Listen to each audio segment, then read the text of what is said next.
All living creatures have DNA.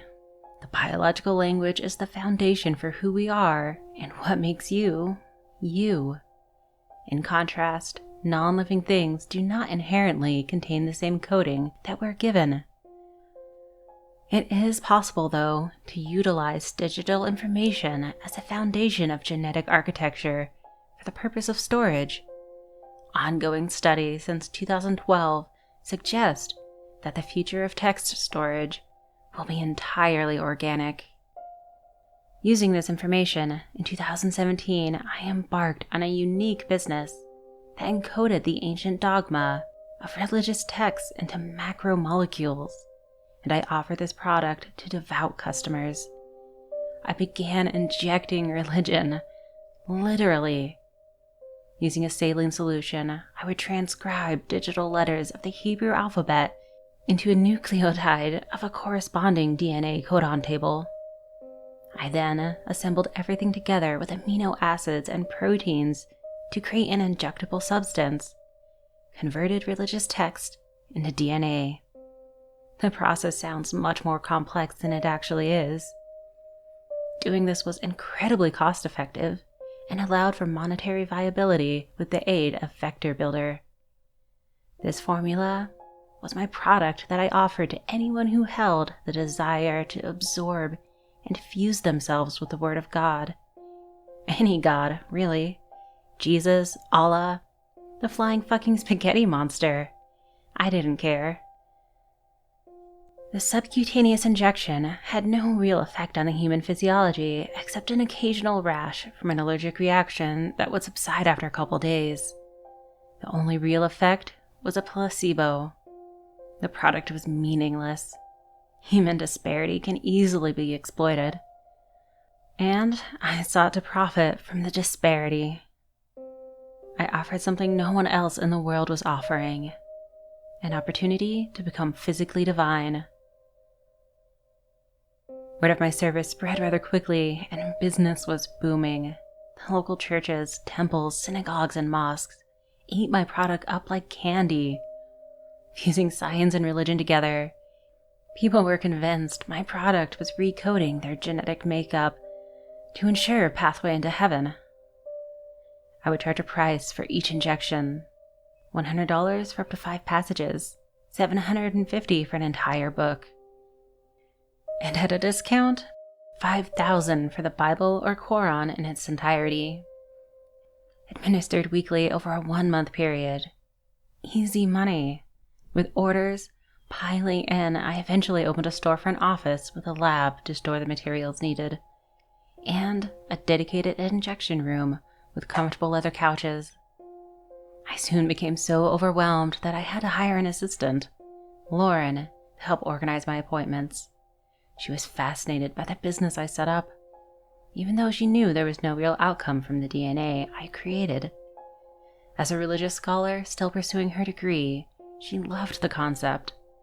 The job was perfect for her. I was also enjoying a lucrative business model and living comfortably for the first time in my life. All the work and effort I put into everything gave me a tremendous sense of accomplishment. Today, the office is closed, all because of a man who called himself Azazel. He set up an appointment at our headquarters in the summer of 2018. Before I inject anyone, I always met with him to discuss the injection and answer any lingering questions they may have had. This meeting was more of a sales pitch, really. An opportunity to eliminate doubts and push the product more. Azazel entered my office one afternoon, arriving 60 minutes early for a scheduled appointment. I immediately felt intimidated by him. He was quite tall, at least 6'5" by my estimate, and incredibly thin, practically skin and bones. Combine his weight with the droopy bags under his eyes, and it was obvious that he was extremely malnourished. "I'm here for my appointment," he announced when he approached the front desk, towering over it in the process and casting a dark shadow on Lauren. I heard his voice from my desk in the adjacent room and wheeled my chair over to observe the man. He spoke with a deep British accent, which was rather peculiar in the Midwest United States. We don't get too many foreigners here. I always considered British accents to be quite vibrant and eloquent, but this man's voice was actually flat and depressing, like a dismal whale calling its lost calf. He cocked his head to the side and looked as though he were trying to crack his neck. But no pops ever came of it. He twisted his head, and our eyes met. Instinctively, I ducked back into my office. Lauren greeted him, having difficulty pronouncing his name. "Are you Azazel?" he interjected. "Yes, I have you down for 3 this afternoon. You're a bit early, but I think we can squeeze you in ahead of schedule." Lauren began typing on her computer to adjust the itinerary. "Would you be able to provide me with your last name?" "No." Excuse me?" "I want to speak to him." I peeked back out of my office and saw Azazel pointing a finger in my direction, while keeping his head locked on Lauren. I could tell she was frightened by this man. "I'll take care of this, Lauren," I said while stepping out from my hiding space and approaching the front desk with a forced smile on my face. "How can I help you, sir?" He turned towards me, reached into his coat pocket, and pulled out an envelope. "This is for you." I took the thick envelope from his hands and pried it open the flap to examine the contents. Inside was a wad of cash. 50,000, he said matter-of-factly. "That's a down payment." I looked back at him with astonishment. A down payment for what? He raised his arms and held out a USB flash drive. "I need you to inject me with this. No questions." I took the flash drive from his hand and studied it. The device was an ordinary-looking drive, without anything out of the ordinary immediately apparent. "What's on it?" I said no questions. He said somewhat sternly. "You can translate digital text into DNA, yes?" "Well, yes. So translate what's on here. There's another 50,000 in it for you once you're done." Who the hell was this guy?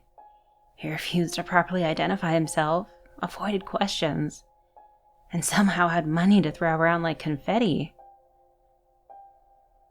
Committing verbally only, I assured Azazel that I would get to work on the translation and instructed him to return in 3 days.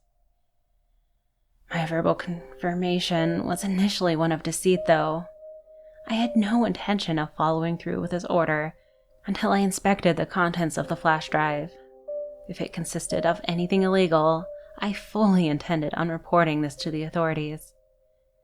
When he left, I returned to my desk and immediately connected the flash drive to my laptop.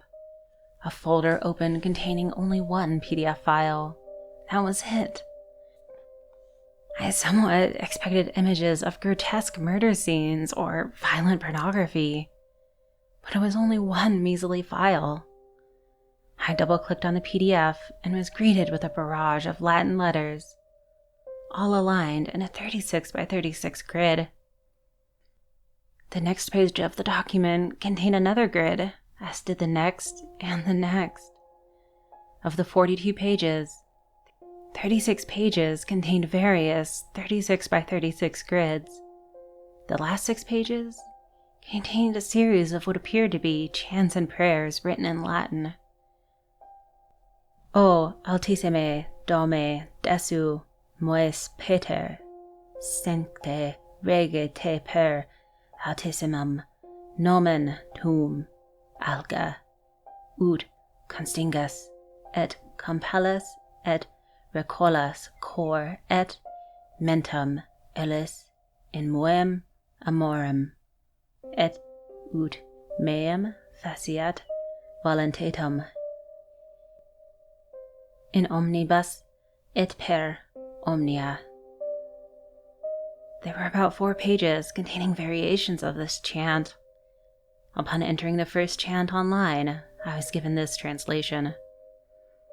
O Most High Lord, my God, Father, Holy King, through your most high name, Agla, may you constrain and compel and turn around my heart and mine through these in my love, and may it form my will in all things and through all things. All the chants were similar, but each one was directed to a different deity. Alga, Promogedius, Redemptor, Eli, Eloi, Iestrum, Genitor, Bon, Messias, Panton, Hos. I'd never heard of any of these gods before, and searching their names online didn't provide any useful results. Lauren poked her head into my office, appearing with trepidation molding her face. What is it? I don't know, to be honest, I answered without taking my eyes off the screen. Are you going to translate it for him? I shrugged. I don't see why not. The entire process is meaningless anyway. Are you concerned? About what? This is just a bunch of prayers to strange gods. Well, why is he offering to pay so much money for it? Why doesn't he want you asking questions? Don't know, don't care. Just another indoctrinated fool throwing his money away. Let me see the text. Maybe I'll recognize it. She pulled up a chair and studied the text with me, mouthing the chants to herself in a low rumble. Aldarie, sive, soiga vocor, she suddenly exclaimed, her tone slightly apprehensive. This is Aldarie, sive, soiga factor. You recognize it? The book that kills. Soiga. Never heard of that religion before. It's Christianity, actually. What? No way. She nodded. It says that angels revealed this book to Adam in the Garden of Eden. What he's given you is only a portion of it, though. The entire book is a little less than 300 pages long, and this section of it, the series of grids, have never been deciphered. Some of the top mathematicians and cryptologists in the world have taken a crack at it, but no one has ever been fully successful. Why do they call it the book that kills? Lauren looked away from the computer, finally, and directly into my eyes. It's believed that death would fall upon anyone who is capable of deciphering the message hidden in the grids within 2.5 years. The codon table I used previously needed to be adapted for each grid, but I was able to complete the translation into macromolecules after 2 days. During the work, I conducted further research on the Book of Soiga online. Each grid corresponded with a zodiac constellation, a planet in our solar system, and the 4 elements. In its entirety, the book was dedicated to performing magic, including instructions and rituals on summoning demons and controlling the universe. The context was somewhat alarming, especially considering the person who provided me with this information, Azazel. It was a complete mystery to me what his motives were. Ultimately, I knew the DNA I created was harmless. Whatever he believed from this text was irrelevant. Azazel was a paying customer. Rather than being frightened of him, I found myself pitying him. Just another person wasting his life chasing false perfection because he's been told that he's not good enough, not worthy. Reality is somehow beyond calculation for the blindless devout. Azazel entered my office 3 days after our first encounter. Lauren and I cleared both of our schedules for the day, anticipating his arrival. When he walked through the front door, I immediately noticed that he appeared even more malnourished than the first time he visited us, like his body was withering away. "Is it ready?" he asked, his voice also appearing frail and weak, I put on my best professional smile. Yes, Mr. Azazel, please follow me into the injection room. He took a step forward, and his legs buckled underneath his weight. In order to prevent falling, he reached out and placed his hand on the wall to steady himself. Are you all right? I asked. No questions, he asserted forcefully. I gave him an assuring nod and led him into our injection room, where he plopped himself onto the leather sofa. Once his body hit the cushion, he let out an exasperated breath of air. I stood over him with a syringe in hand. Where would you like to get the injection? Anywhere, he yelled, erupting into a coughing fit.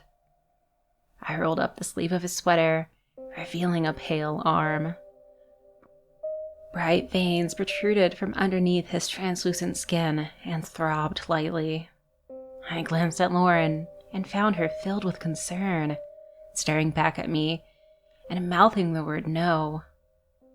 I shook her off. Relax, Azazel. You're going to feel a slight pinch. The needle pierced his skin, and I injected the DNA into him. He laid on the couch, staring at the ceiling as the fluid entered his bloodstream. Despite my skepticism, a small part of me thought that maybe something significant would happen, that the DNA would have some miraculous impact and cure him of whatever ailment he had. But there was nothing. He held his hands in front of his face and cried.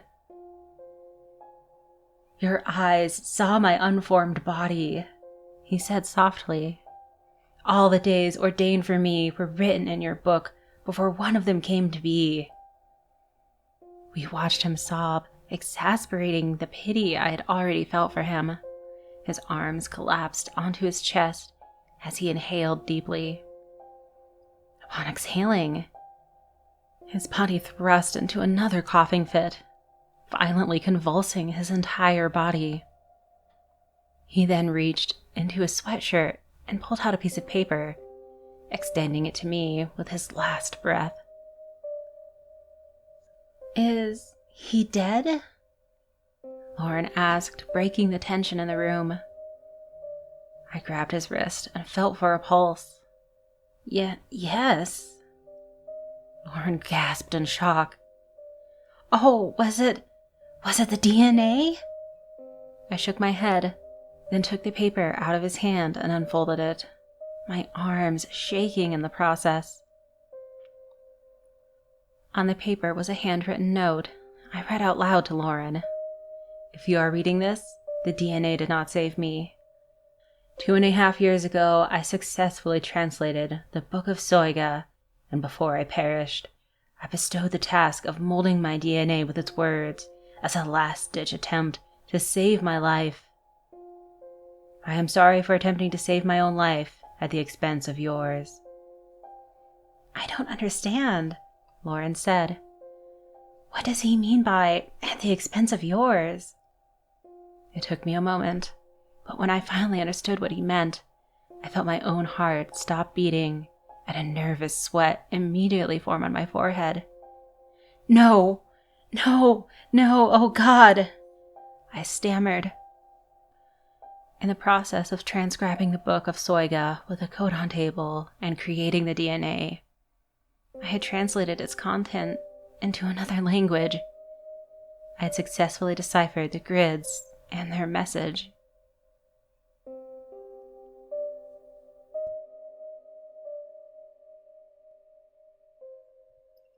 The moon stretched out across the sky, casting its pale glow over the tips of the houses and trees, allowing to find its way into the narrow and winding streets, enabling me to see as I made my way along by foot. This part of town was strange to me. I felt like it must have been old. The roads were narrow here, the houses all crowded together in different sizes, jutting out like a set of gnarly teeth. I felt a sense of wonder and excitement, the thrill of adventure washing over me. I had been walking for hours, part of my strategy for dealing with the sleepless nights I've been experiencing lately. I found a small bench that rested alongside an old, weathered red brick wall. Finding myself in unfamiliar territory, I sat back on the bench and withdrew a crumpled pack of cigarettes from my breast pocket and lit one with my cheap plastic lighter. I sat there watching the smoke drift through my yellowing fingertips, the warmth of the embers caressing slightly the numb cold that had set in. Snow drifted slightly, blowing down the street, piling up in a few odd corners, covering my footprints and coating the road ahead of me in a thin dusting. I lay there for a few minutes or hours, I don't know. Time slipped away as I smoked several more cigarettes, before I heard voices echoing off in the distance. It sounded like a group of people. How far away, I could not tell. They seemed to be coming down the street to my left, then in front of me. The sound traveled in a funny way there. Maybe something to do with the narrow roads or the contentedness of the houses. I found myself scanning the roadway for the source when they emerged from what looked like the narrow laneway of a house across the street. A group of friends. They seemed to be early to mid-20s. They were dressed in a strange fashion. One of the men wore a pea coat, frilled up around the neck, but also dress pants and what looked like tall leather boots. The girls were all wearing dresses, frilly dresses, totally out of sync with the current weather. They seemed to be in good spirits, passing around a small bottle, presumably alcohol, laughing and joking amongst each other. They were crossing the road towards me.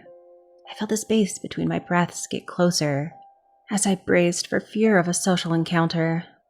I fumbled awkwardly through my mind, trying to find an exchange or greeting to throw out to them.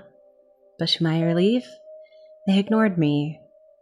Entirely. I mean, there wasn't even so much as a brief moment of eye contact. It was as if I didn't exist. They strode past me, chatting and giggling, away, before entering through a small gate in the brick wall I had only just noticed. Left with only their footprints as a reminder of the brief encounter, I curiously began to wonder about them and where they might be going. Was there some kind of wedding or event? No, it was past 4 in the morning. A small town, quiet neighborhood, no one else around. I looked back, inspecting the gate and the wall, wondering where it might lead. Purdue Park was written in shaped black iron bars that stretched their way across the top of the gate. I'd never heard of it, though I was intrigued. I didn't want to run into the group of friends and have them think I'd followed them in, so I lingered at my spot on the bench while I considered what to do. The cold night air was sinking in, and I had nowhere to be. I could have just went home.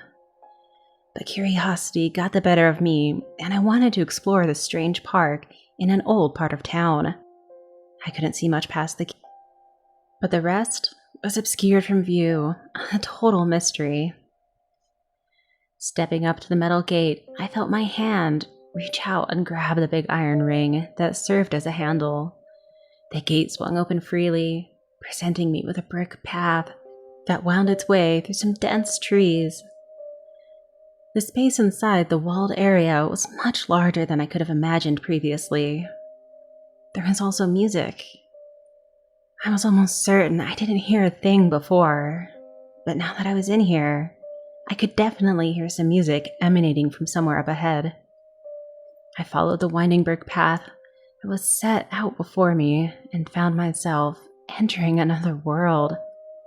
This was a world of tall, well-maintained poplars, a scattering of gardens and paper lanterns that hung in the distance.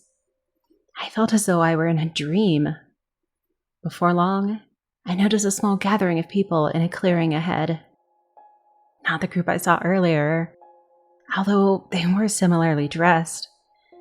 They were gathered around, watching what looked to be some sort of theater play on a makeshift stage at one end of the clearing. That must be where the music was coming from. Some Shakespeare in the Park, maybe. It was still far too dark to make out what they were saying. The stage seemed to be just out of range. From what I could tell, the audience was laughing and cheering along in a captivated manner. so I decided to edge my way up to try and watch. Just then, I was approached by a strange man in a tall, crumpled, dirty stovepipe hat. His appearance and overall demeanor matched that dirty old hat. He was tall, long stretching arms, thin fingers tipped with yellowed fingernails, and a crooked smile that was broken up in stages by his filthy, gaping teeth. He practically hissed when he spoke, leaning over me, overbearing with his presence. "I have to ask for your ticket, sir." I tried to back away, stumbling awkwardly over my own feet. Although I never saw his legs move, he seemed to match my movement, his face maintaining such a close proximity that I could taste his sour breath. I reached into my pockets, desperately fumbling around as if I might produce a ticket for him. His breath was overwhelming, a mixture of cheap beer and onions. My fingers finally grasped across something solid and metal, which I produced from my pocket at once. A $2 coin. I held it out to the man, hoping to appease him. He laughed a sordid cackle and snatched the coin out of my hand. "This one's not in your interest." I tried to think of an appropriate response, though all I could do was force out a short, "What?" I tried to rearrange my face in a way that might mask my confusion. He didn't answer. Instead, he reached his long, gnarly fingers out and latched onto my shoulder before leading me back to the entrance where I'd come in. I stumbled through the gate and heard it immediately click behind me as I left. I turned around just in time to see the man slinking off into the dark shadow of the late night, my coin still in hand. I stood there in disbelief for several minutes, trying to figure out what just happened. I remember that the snow had let up, leaving me alone with my thoughts in a suddenly very empty street. I knew the gate would be locked for me, though I had to try anyway. Exasperated, I made my way home, becoming warier with each step. When at last I pushed through my front door, the sun was starting to poke its way out, transforming the night sky. The light pooled into the dark corners of my room through a window at the side of my bed. I lay my head on my pillow and immediately slipped off into a deep, dark sleep.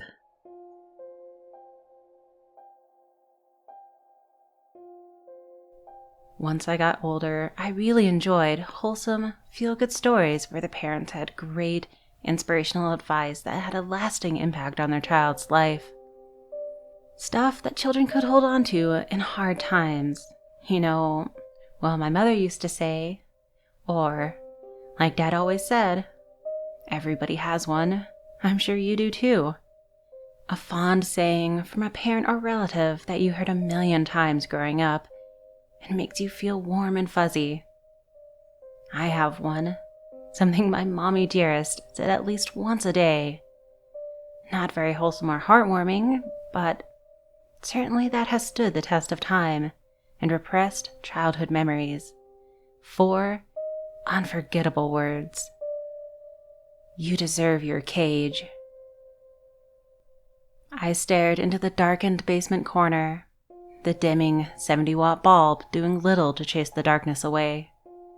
The metal of the cage leaving marks on my pale 7-year-old body as I leaned forward against it. Silent tears drying on my face. Those tears, I learned, had to remain my secret. If they escaped the basement and Mama heard of their existence, I would be sorry. The darkness of the basement would probably give most 7-year-olds nightmares of monsters or ghosts, waiting to gobble them up the moment they went to sleep. Not me. Daddy taught me, when I was little, and before he left, to not be scared of monsters because they weren't real. He said him and Mama would protect me from them if they were. But Daddy lied. They are real. Mama's a monster, and he left me. He can't protect me now. I heard a loud thud from the kitchen upstairs. Then I heard Mama cussing. I clutched the dolly Daddy had given me the night he left.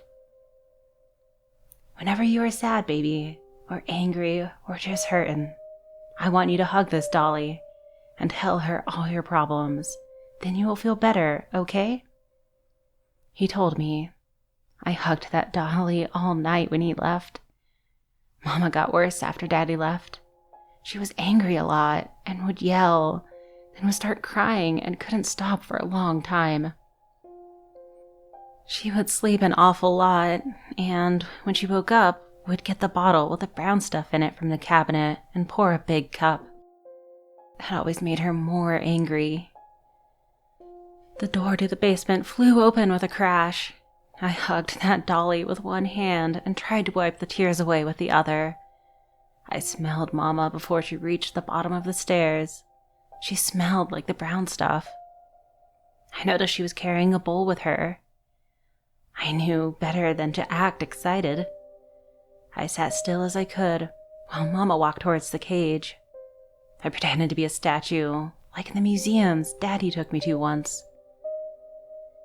Mama looked like she had been crying, but when she saw me, I could see that she was angry too. Real angry. We didn't say anything to each other when she reached my cage. I looked at my dusty, bare feet, and I could feel her eyes burning into me. I knew if I spoke first or looked at her, it was over. There would be no food. I was afraid she would hear my stomach growling. I knew it was loud. It had been a while since Mama had brought me anything to eat. "Take it and be fucking grateful," Mama said. "Yes, ma'am," I squeaked out. "Yes, ma'am." She mocked back. "You're just like your daddy, unfucking grateful. Never appreciate what I do around here. You're the damn reason he left. Always begging him for a new toy, or a new this, or a new that. Always pestering him, always underfoot. Never grateful for what you had, always wanting more. You ruined my goddamn life." I hugged my dolly as tight as I could. I tried not to cry. I really did. But I couldn't help it. "Unfucking believable," Mama hissed. "You got some nerve to cry after what you did? Making your daddy leave and you're gonna cry?" Mama opened the cage and threw the bowl at me. The contents landed in my lap and burned the tops of my feet. "You deserve your cage." Mama spat at me before she slammed the basement door shut. I cried that night for a good long while after I ate my dinner. I had to lick a lot of it off the floor. Dolly listened when I cried and got angry. Dolly never got upset when I told her I wished Mama would just leave like Daddy would. That I wished I never had to see her again. I didn't care that night if Mama heard me crying or not. I was angry. Angry at Daddy for leaving. Angry at Mama for being so mean all the time. And angry at myself. But I did not know why. Eventually, I cried myself to sleep holding Dolly. Life with Mama continued like this. Every day, Mama would remind me, "You deserve your cage." And every night, I would cry to myself to sleep with Dolly. I had no way to tell the difference between day or night. No way to keep track of time, except when Mama brought me food, which was so sporadic at best. Mama would sometimes come down the stairs, smelling even more strongly like the brown stuff than normal. When that would happen, I knew nothing I did would make her not angry. Sometimes she would throw her empty bottles at my cage and laugh as I scrambled as far back into my cage as I could. Every now and again, Mama would wake me up by dumping a bucket of ice-cold water in my cage. "You smell just like a fucking pig. No, worse than a pig. You smell like a pile of old shit. Your daddy left you because you smelled so fucking bad. You deserve your cage." After those times, Dolly was always there to listen. Dolly continued to hold my secrets. She would never tell Mama all the terrible things I thought about her, all the things I wished would happen to her. Dolly was the only friend I had in my cage, in that basement, in that hell. And Dolly listened. I counted Mama's steps as she came down the stairs. There were 16 steps from top to bottom, but something happened when Mama got to number 3. She screamed out, and I didn't hear her footsteps anymore. I heard a crunch. Mama laid real still at the bottom of the steps. Her face was looking right at me, staring at me. I wondered if her neck got hurt laying like that. Her leg looked funny too. I didn't move for a long time. I tried real hard to be a statue. I didn't know if Mama was trying to trick me. She had done that before. I just stayed real still, waiting for her to get up. I didn't want to make her angry. I woke up real sore, Dolly laying in my lap. I could still see Mama laying there, still looking at me. "Mama?" I whispered. "I'm sorry I fell asleep. Please don't be angry. You can get up now. I didn't fall for your trick." Mama didn't move. They found me and Mama like 2 days later. The sheriff's office showed up because I hadn't been to school for 2 months. When nobody answered the phone or the doorbell, they got suspicious and looked in the windows. When they saw food on the table in the kitchen and the TV on, they got even more suspicious and busted the door down. The sheriff explained as best he could to me that my Mama was dead. He told me I would never have to go back to that house. I would never have to go back to that cage or in that basement. He stroked my hair and told me it was okay as I cried tears of joy for the first time in my life. He asked if I was hungry and went to get me some food. I hugged Dolly tighter than ever that day. "We never have to go back, Dolly. We never have to see Mama again. We can be happy. I'll never have to think any more bad thoughts about Mama. They came true. She's gone. We're free," I whispered to Dolly.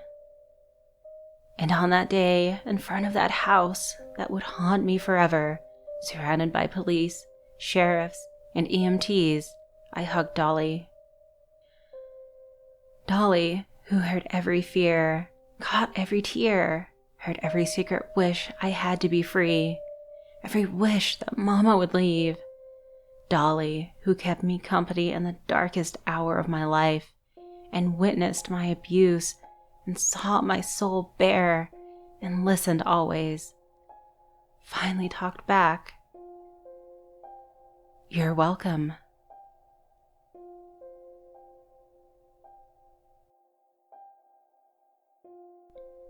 Janice dipped her hand into the lukewarm water of the bathtub. Just right. Not too hot, not too cold. Water was still flowing from the faucet, and she squeezed bubble bath directly into the stream for maximum bubbling. She stirred the water and smiled as she enjoyed the fragrance. It was the scent of bubble gum, and the twins enjoyed it. Kathy and Kevin were 4 years old, and they loved bath time. Both were fair-haired blondes with royal blue eyes, and they were the joy of her life. They'd been premature at birth, and they'd both suffered from just about every preemie illness on the books. Jaundice, pneumonia, and anemia had threatened to snuff out their fragile little lives before they'd begun, but the twins were fighters and had proven the medical staff wrong time and time again. Kathy was the firstborn of the twins, and she entered the world. She did so kicking and screaming. She was a tough, loud daredevil that rarely took no for an answer. She was rather fond of jumping, anywhere and everywhere. It had started simple at first, jumping on Janice's queen-size bed while attempting to touch the ceiling, jumping from the couch, the toy chest, and from the 3rd, then 4th, and then recently 5th step of the stairs. Janice once walked into the living room and found her brave little girl squatting on top of the bookshelf, preparing to leap onto the plush brown sofa below. That one had earned her a timeout and no dessert after supper. Yet, she still found opportunities to test her courage and Janice's sanity. Kevin, on the other hand, was timid, quiet, and reserved. He spoke in a somber and almost melodramatic tone that was often difficult to hear over his sister's boisterous yelling and shouting. He loved to read and was already well beyond his peers. Janice made 2 trips to the local library every week just to keep his appetite for books satisfied. He also enjoyed drawing, and if he didn't have his nose in a book, he could usually be found contentedly sketching dinosaurs at the kitchen table. The refrigerator was covered in his masterpieces, and Janice found it cute that he'd name every one. Her personal favorite was pterodactyl pineapples. Apparently pterodactyls used pineapples as grenades, dropping them on the heads of tiny tyrannosauruses in the area. Although he'd been potty trained at the same time as Kathy, he had routinely wet the bed several times a week. About 4 months ago, his accidents had abruptly ended, much to his own relief and to Janice's. He would be starting kindergarten soon, and she was relieved that he'd gotten his bladder under control. As a single working mother, she couldn't afford to leave work for an accident. The 3 of them barely survived on her meager income as a paralegal, and even missing a single day of work would be disastrous to her budget. Janice was an unlikely mother. In a perfect world, she could have been a model. Like her children, she was blonde-haired with smooth, flawless skin and gorgeous blue eyes. From junior high and up until her pregnancy, she was the envy of every girl in school and the dream of every boy. When she'd gotten pregnant at 16, her parents had all but disowned her. The boyfriend had abandoned her, and she suddenly found herself very much grown up.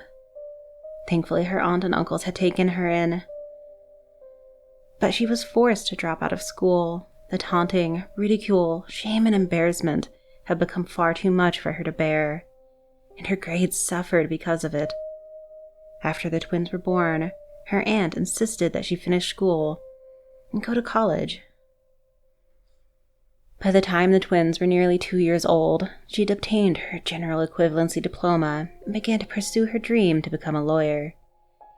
She craved her independence and despised relying on her family for everything, so when a position opened up at the local law firm, she took it. She worked during the day and studied at night. As a paralegal, she was getting valuable hands-on experience that would serve her well in the future, but the paycheck sucked. Janice was a devoted and attentive mother, and she did the best she could. Although money was tight, every weekend she would take the twins to McDonald's. They were much too young to understand why she didn't order anything for herself. After their lunch, she would visit the local flea market. She gave each of them a $1 bill, and they could spend it however they wanted.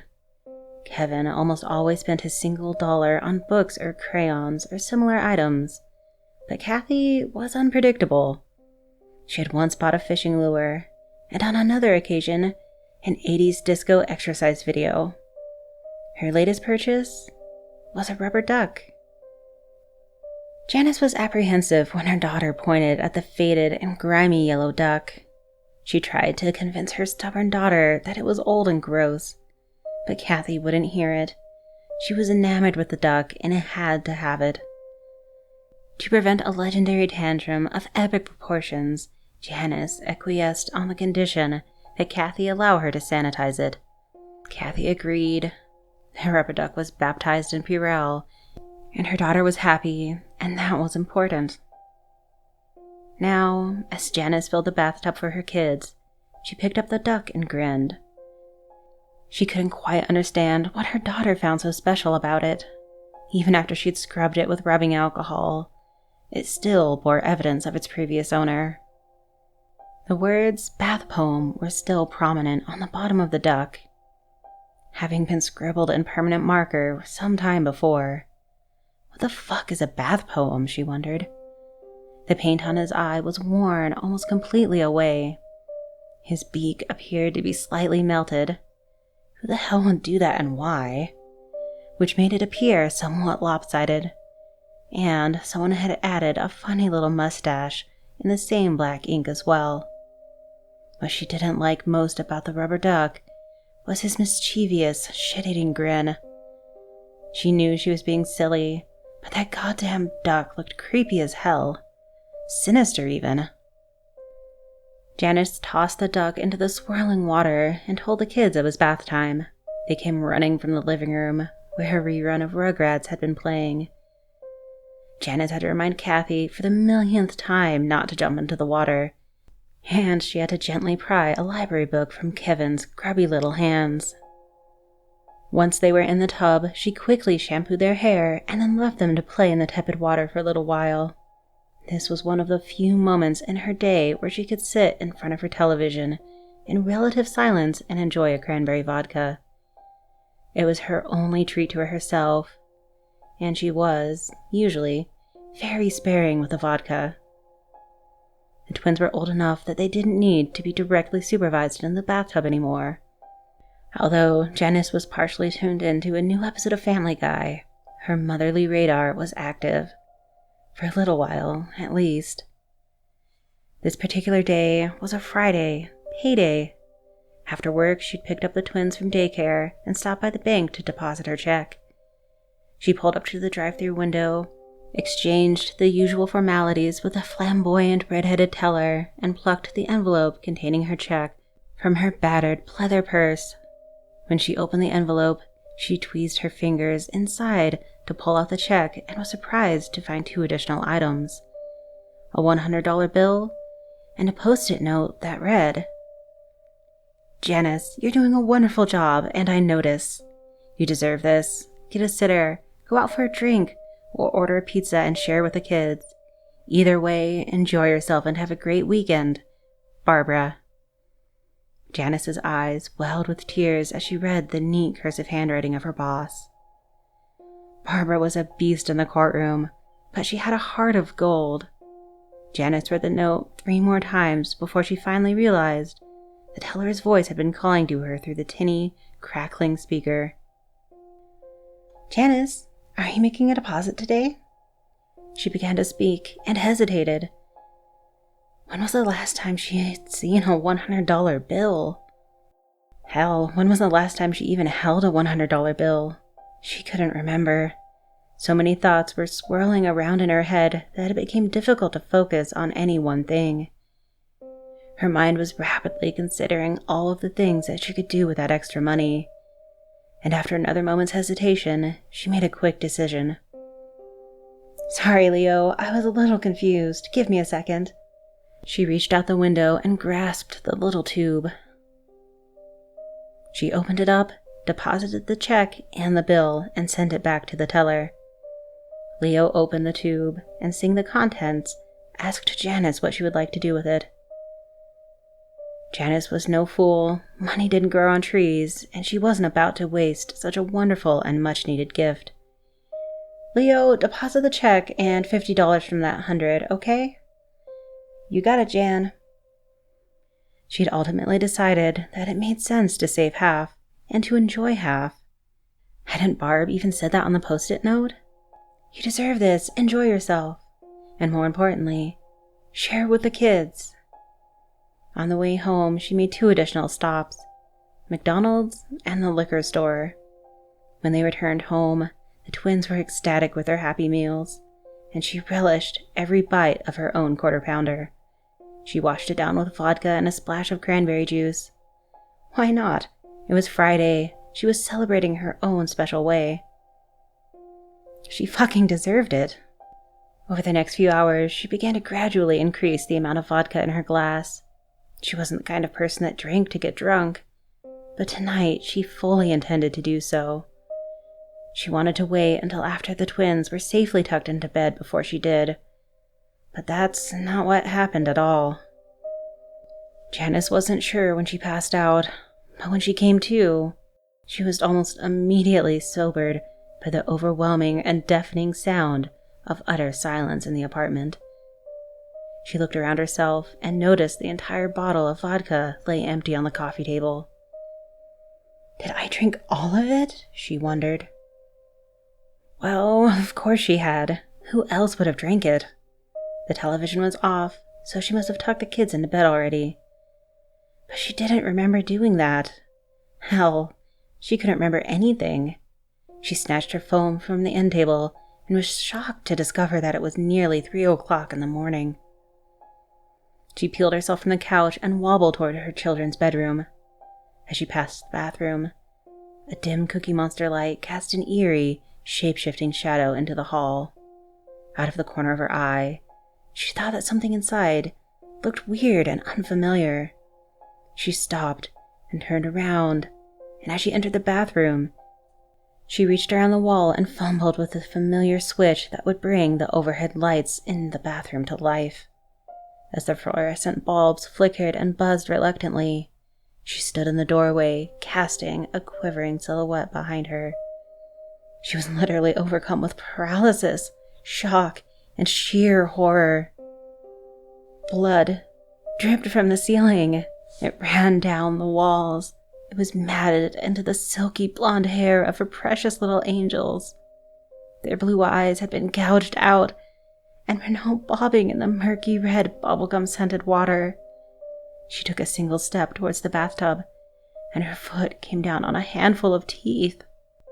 Ropey blue intestines were draped along the shower curtain rod, swollen with the remains of cheeseburgers and french fries.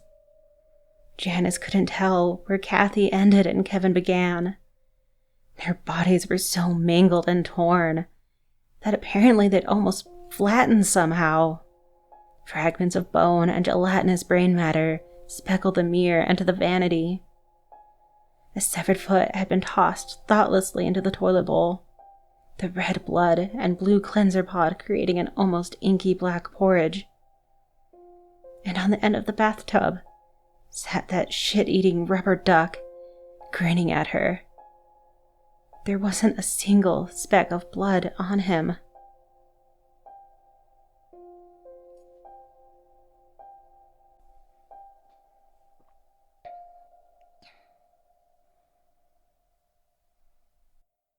I half-slide, half-spring out of my dusky umber car, setting off a minor avalanche in the layer of dog fur that permanently coats the interior. Its source streaks out after me a second later, a flash of mottled gray and tannelation. Ewy is instantly in her element. Her paws trace semicircles in the soil behind the car as she sniffs noisily in every direction. Impatient to take in the thousands of scents that swirl around and through each other in the pine-crisp air of the national forest.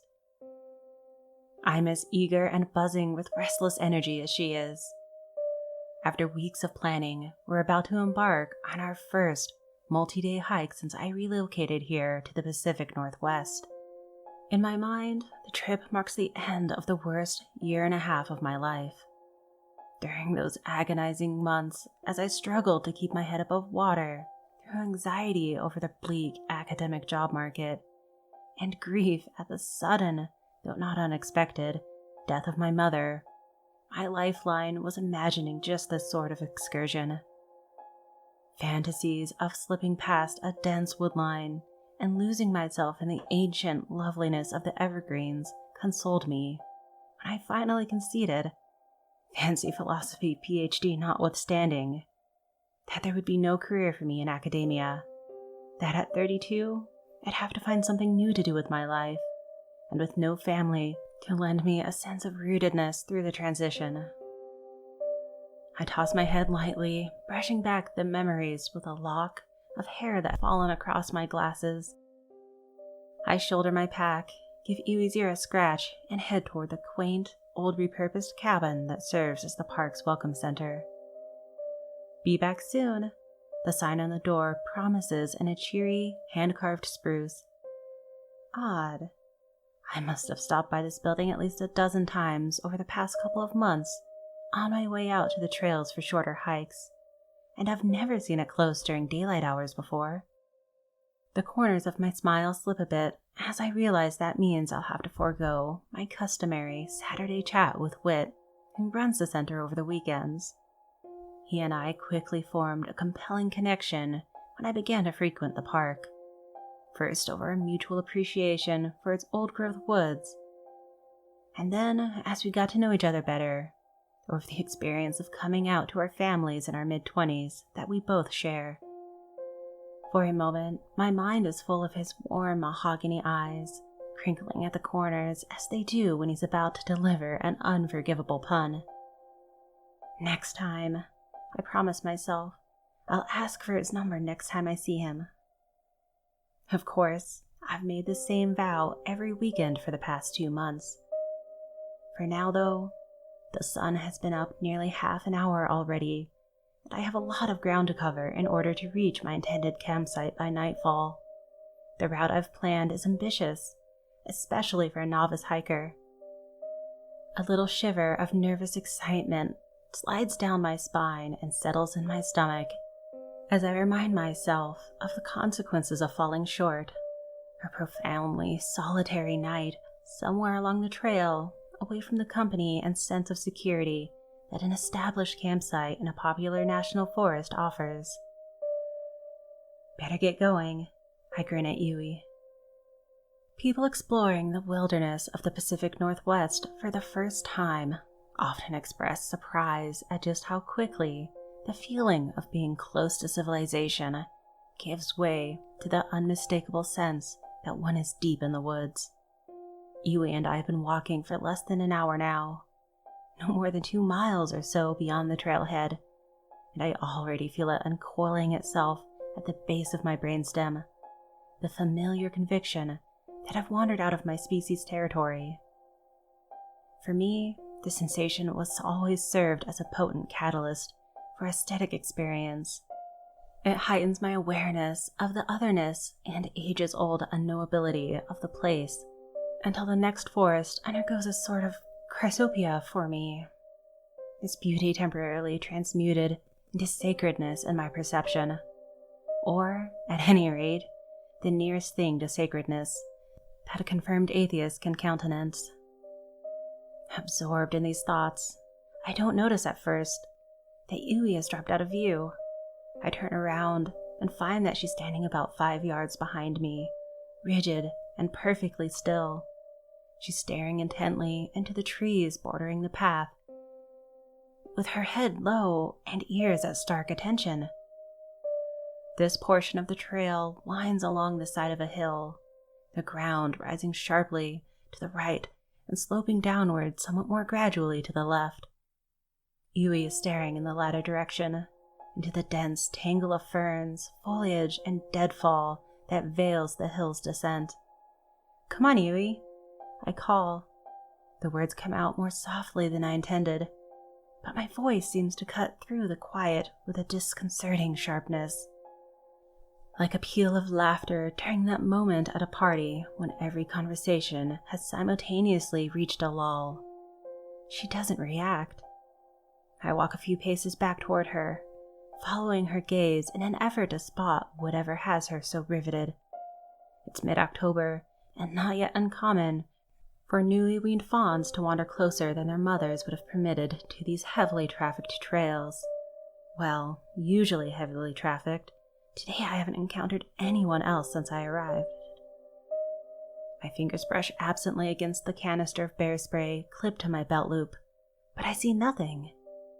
A towhee calls brightly nearby, and all at once the tension in Iwi's body evaporates. She saunters up the path toward me and continues past, tail wagging. She is evidently ready to keep exploring. My pulse quickens abruptly, however, and I stay rooted to the spot several seconds longer, scanning the shadows beneath the pines, until the bird's call interposes itself between Iwi and the object of her attention. I hadn't noticed that the only sound I'd heard for at least 10 minutes had been the crunch of dry leaves under our feet. The next several hours of the hike pass peacefully and pleasantly, accompanied, with no further unsettling intermissions, by the usual music of the woods. Shortly before noon, we reach a stretch of trail that runs alongside a tidy, sunlit circular clearing for about 60 feet. Toward the clearing's distant edge, perhaps 45 or 50 feet from the path, is a small gray boulder, streaked with veins of basalt and bronze-colored minerals. What do you think, girl? I smile, giving Ui's ear a satisfied tussle. I'll bet that we could walk 100 miles and never find a nicer lunch spot. The trail is plainly visible from every part of the clearing, and so I don't pay it much attention when she declines to follow me into it in favor of stretching out on the shady, packed soil. Neither do I notice how the hazy sunlight that illuminates the clearing seems to be filtering through the surrounding trees, but not from any particular direction, and certainly not from directly overhead, as it should be at midday. The breeze whispers through the eucalyptus-hued carpet of ferns and tall grass. They bend and sway together in waves, wrestling as they lap against the solitary stone island on which I'm now sitting. The effect is enticingly euphoric, and more than once I let my eyes drift closed for a moment as I nibble at my dried cranberries and nuts. I rest in the clearing this way for perhaps 20 minutes before rejoining Ui on the trail. 20 minutes and no longer. My first indication that something is wrong follows swiftly after.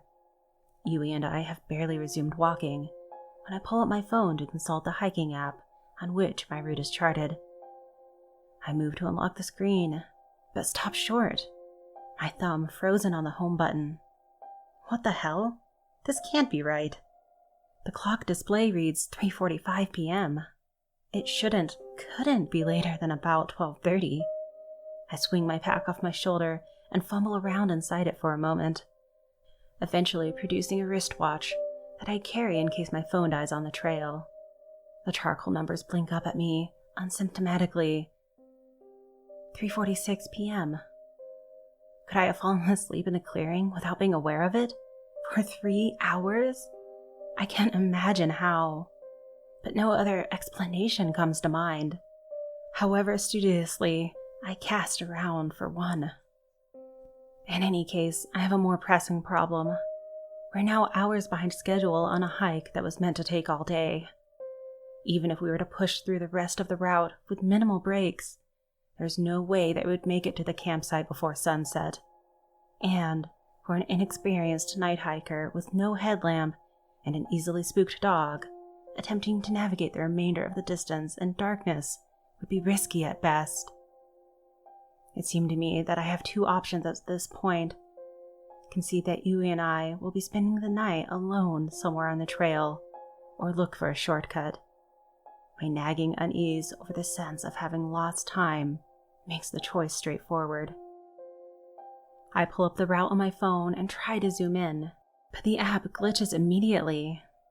So I resort to the massive fold-out map that Whit gave me on the third visit to the park. Technology is great until it isn't, he quipped that day, a playful glint in his dark eyes. And besides, paper is a closer relative to the forest than bits of metal and plastic. Maybe this will make you feel more at home. At home would have been an overstatement at this moment, but I feel a warm surge of relief rush outward from my abdomen as I spot a thin beige line on the map, branching off to the north, just a mile or so ahead of my location.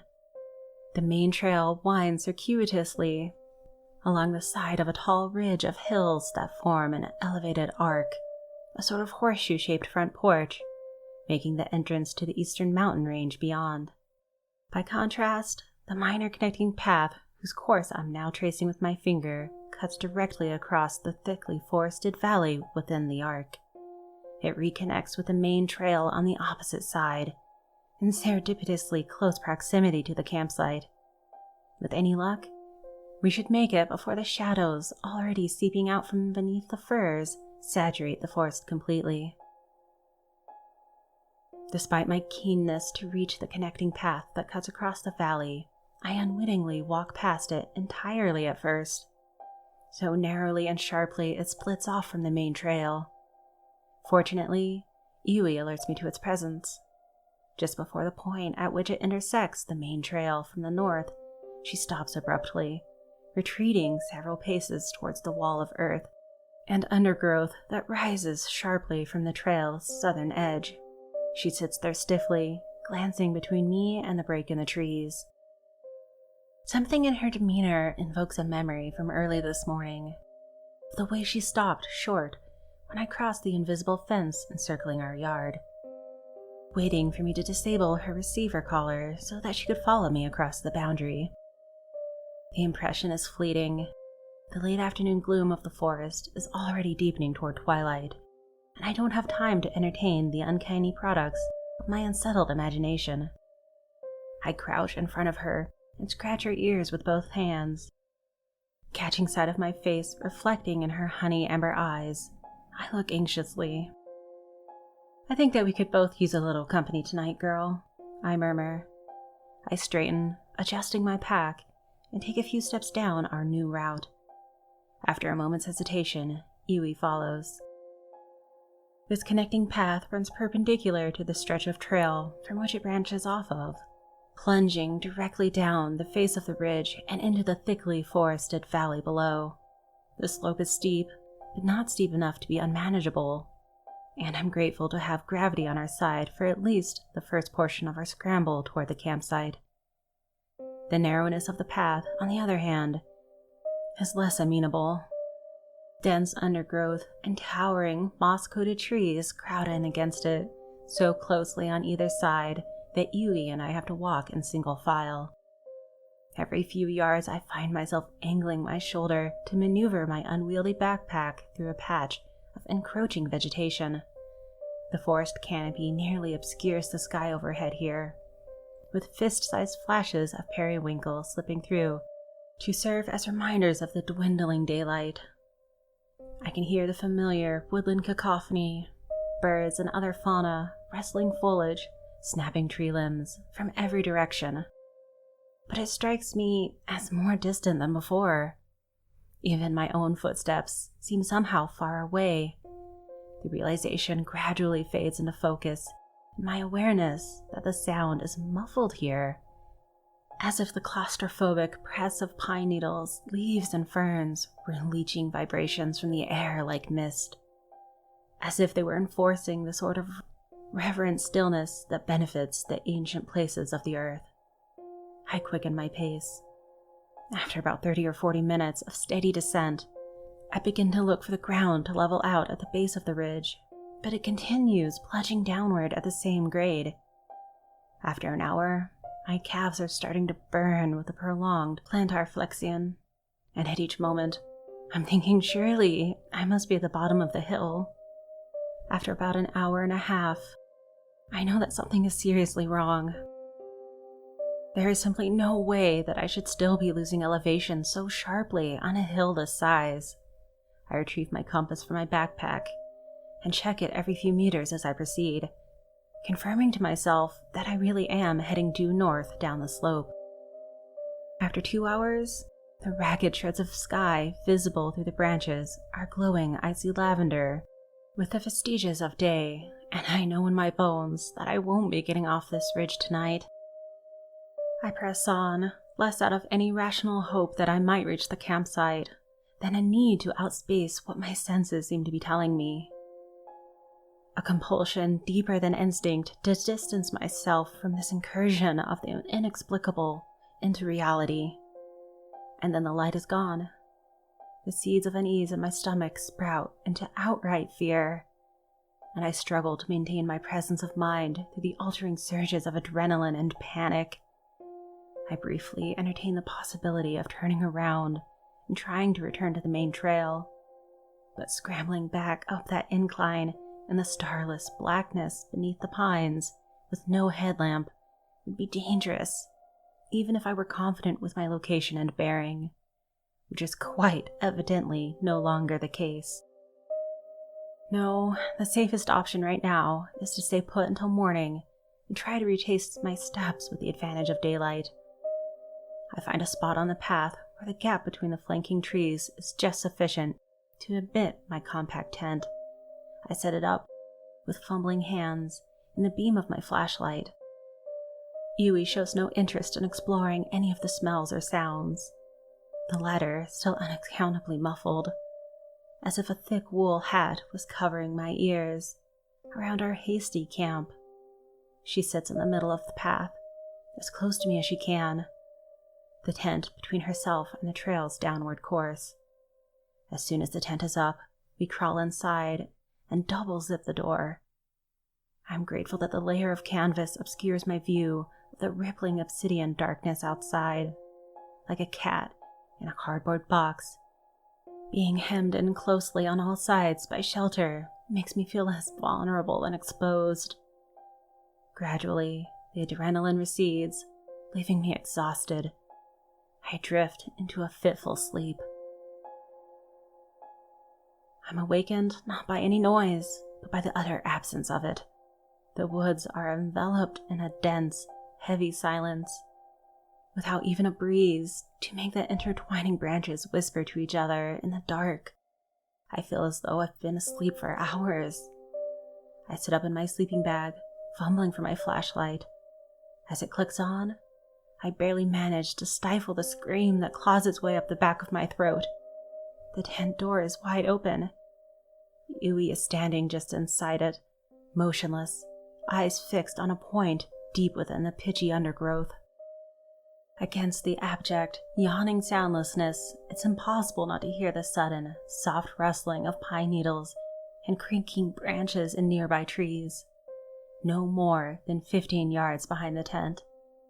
Yui's head snaps in that direction, but I'm frozen in place by the icy rush of terror that tears through my nervous system. A thud and a dry crush of detritus as whatever in the trees drops lightly to the forest floor. Snap, crunch. Footsteps inching slowly closer in the dark. 2 feet, 2 legs, supporting something massive. Now quickening its pace, now barreling at full tilt toward the tent, with horrifying speed and purpose. Yui, go! I shout, and we both careen out of the tent into the impossible thickness of the night. I dart between pine trunks and tumble through shrubs, one arm raised to protect my face from whatever needles, twigs, and thorns ripping up my skin, and the other clasping my flashlight as if it were life itself. The only sounds are Yui's frenzied uphill plunges through the forest ahead and the steady, pounding footfalls of the thing behind, grotesquely unimpeded by the tangle of vegetation, closer every moment. A single coherent thought shakes itself loose from the paralyzing grip of fear that's coiled itself around my brain. I'm going to die here. Then all at once, I'm running through open air, and I can no longer hear either Yui or the thing from the pines. I skid to a halt, swinging my flashlight around wildly in the sudden silence. I've emerged into a clearing, identical in every respect to the one that stole my hours earlier. Down to the solitary gray boulder with its basalt and bronze-colored veins. The ground here even appears level, while all its surrounding earth continues sharp descent down the ridge. I dash to the boulder and crouch behind it, partially hidden by the tall grass, lungs screaming with panic and exertion. There are no stars in the night sky overhead, but the darkness is not so oppressively heavy here beneath the trees. And the air is not so thick. I douse my flashlight and wait. I can't be sure how long I've been kneeling here in the grass, listening intently for any rustling or footsteps that might break the stillness of the clearing. It feels like just a few minutes, but my phone and watch are back in the tent, along with all my other supplies, save the flashlight and a few small items clipped to my belt loops. Once the roaring torrent of blood in my ears subsides, I carefully lower myself onto the moist soil so that I'm completely obscured by the surrounding vegetation. I begin to inch forward on my elbows and stomach towards the trees at the south edge of the clearing, probing the silence for any sign that Yui might still be there. The next indication that I'm not alone in these woods isn't a sound at all. However, it's a light. the clean, white beam of an LED headlamp moving methodically through the trees. An impulse to run blindly towards it grasps me by the base of the spine, but I manage to suppress it. I have no idea what that thing from the pines was, or what it might be capable of. And anyone who has ever heard a campfire story knows better than to follow lights into the woods. Then I hear my name, slipping between the trees, on the tones of a strained but familiar voice. James! James, are you out here? Try to make a noise if you can hear me. I'd know that voice anywhere. Whit! My voice breaks as I shout. I'm over here! Please!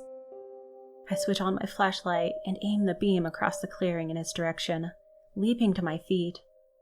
Okay, I'm coming! Stay right there, James! I hear him clamoring through the undergrowth as the globe of cool light affixed to his forehead grows steadily brighter.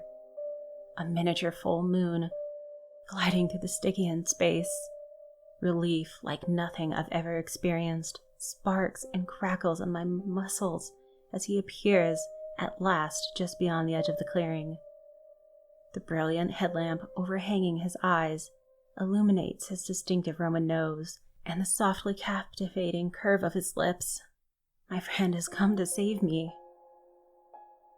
How did you find me out here? I whisper breathlessly, after duly expressing my pleasure to see him. I took the four-wheeler around to the campsite to celebrate your big hike with you. When you weren't there, I came looking. I was worried that...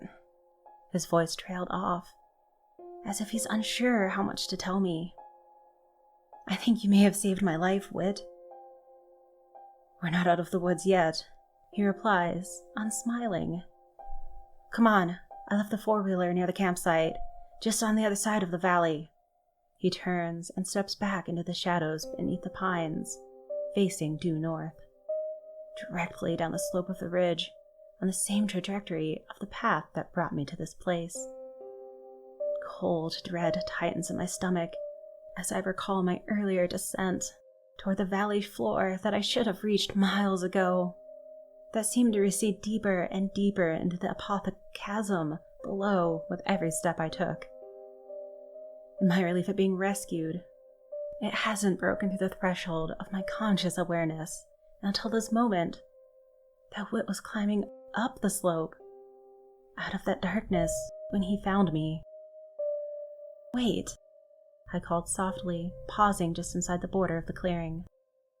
Whit turns and faces me, 5 or 6 paces beyond, his head already half a foot lower than mine.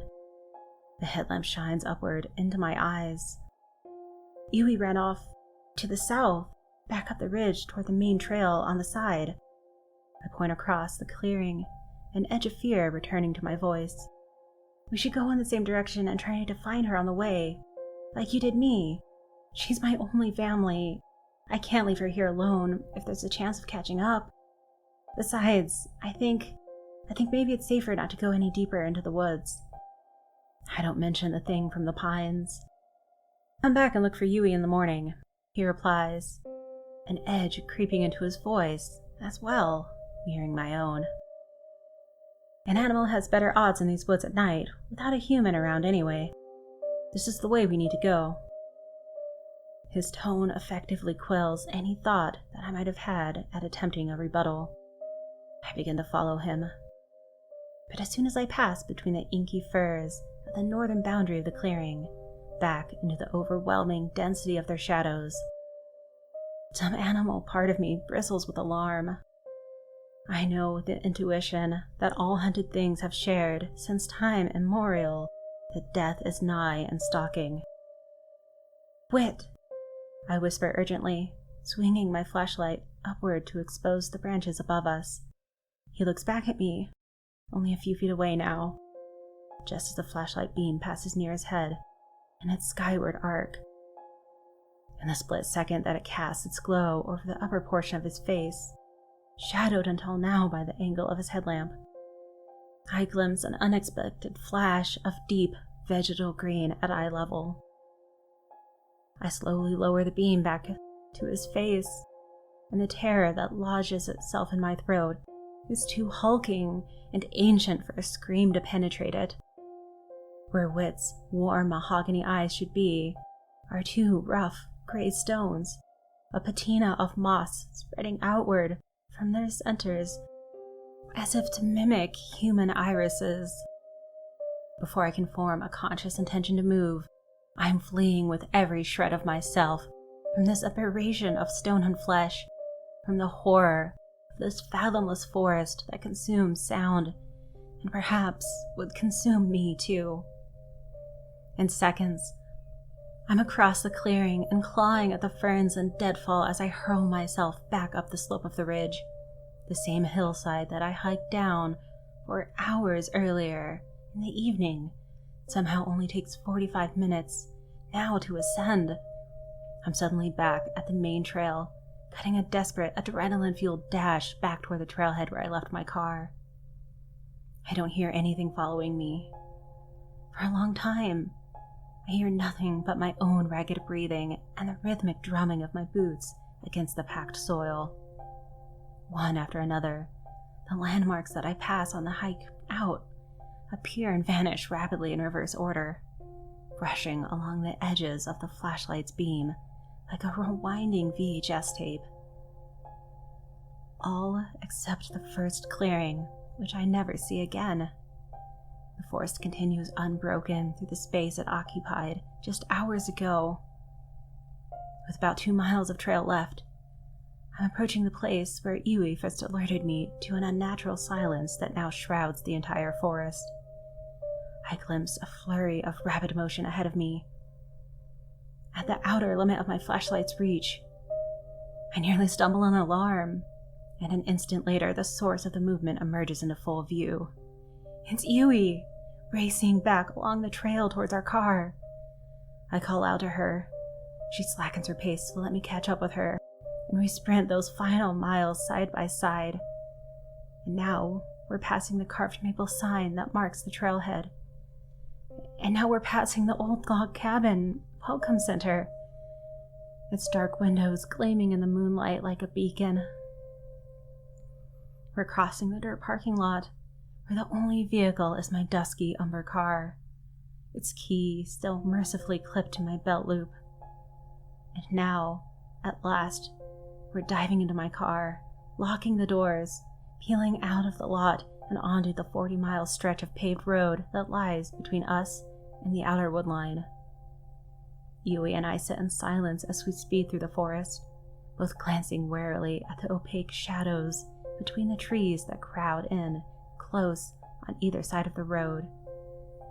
The only sound is the car's engine and the low rumble of its tires against the old asphalt. A tide of adrenaline in my system starts to ebb, and I regain enough presence of mind to note that Whit's truck wasn't in the parking lot when we left. Perhaps he never came searching for me in these woods tonight after all.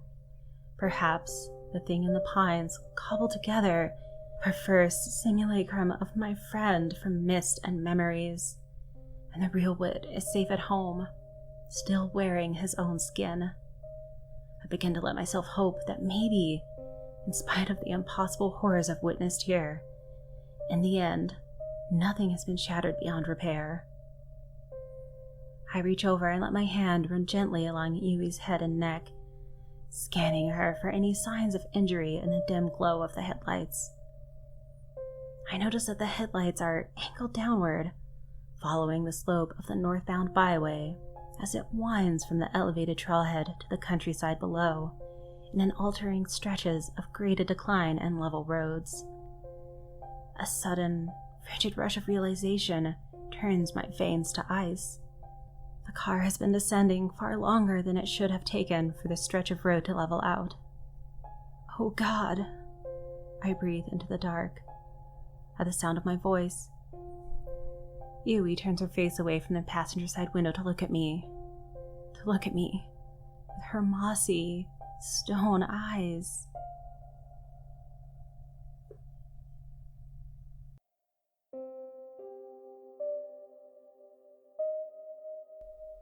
Agatha sits in her rocking chair as she listens, It's all she's done for the last 60 years. She listens. She lost her vision as a young girl, same age as Sam, her caretaker. Sam had only been with Agatha for a week, but had truly grown to love the old woman. Even though Agatha never spoke to her, she felt a connection that she had never known before. No one knew why Agatha never spoke. Far as the doctors could tell, she had a fully functioning tongue and vocal cords. She simply chose to never speak. What seemed clear was that something had traumatized Agatha as a young woman. Something traumatized her so bad that she blinded herself with chemicals and refused to ever speak again. Despite the lack of an ability to see, as well as the willingness to speak, Agatha too felt close to Sam. Subtle body language and slight holdings of hands were all Agatha needed to communicate to Sam how she felt. Agatha felt safe with Sam, and Sam felt love for Agatha. On this night, however, a look of confusion had come over Agatha's face. She turns her head to the left, and then to the right. She cannot understand what is happening right now, and her feelings are mixed. Sam? She whispers for the first time in 60 years. At that moment, Sam is admiring herself in a mirror. She was wearing an old pair of glasses that were kept in a box in the attic. Curious, she brought the box downstairs and asked Agatha if she could see what was inside. Seeing no problem with this, Agatha had waved her hand in a go-for-it motion. After removing the lid, Sam picked up the old bifocals and placed them on her face.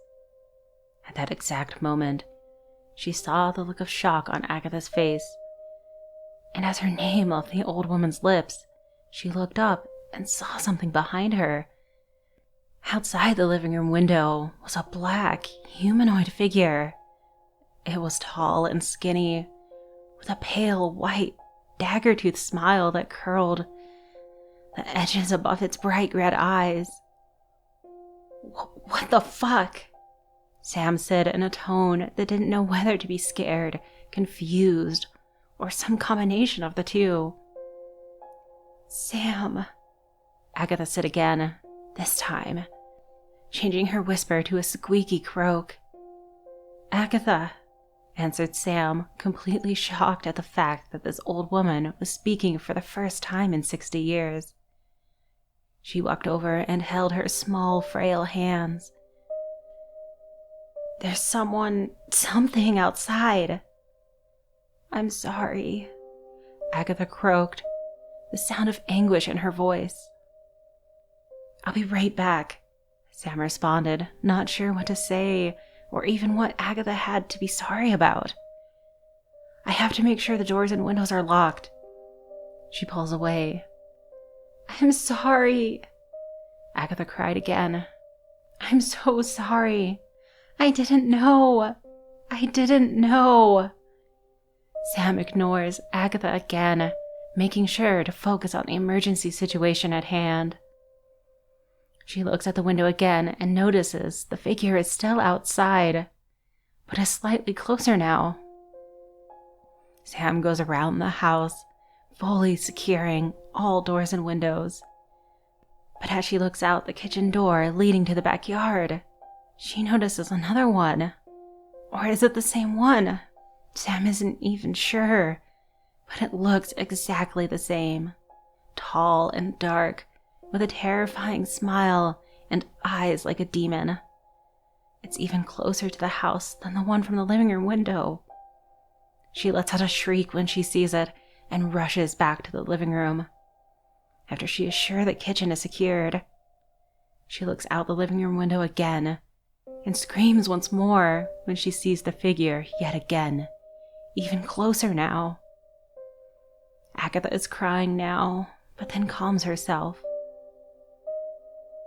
"Sam," she says again, "you have to close your eyes." "What?" Sam replies. "No, I have to call the police." Sam pulls out her phone and shouts in anger when she realizes the battery is completely dead. "What?" She screams, "No, I just charged the stupid thing!"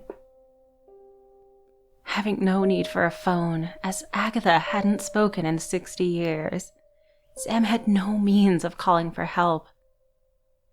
"Sam!" Agatha screams weakly. Sam stops and looks at the old woman. "You have to close your eyes." "Why?" Sam asks, frustrated. "Because he will keep getting closer the longer you keep them open," Agatha says as she places her face in her hands. Trying to wrap her head around what Agatha just said, she walks over to the old woman and kneels before her. "Agatha, what is going on?"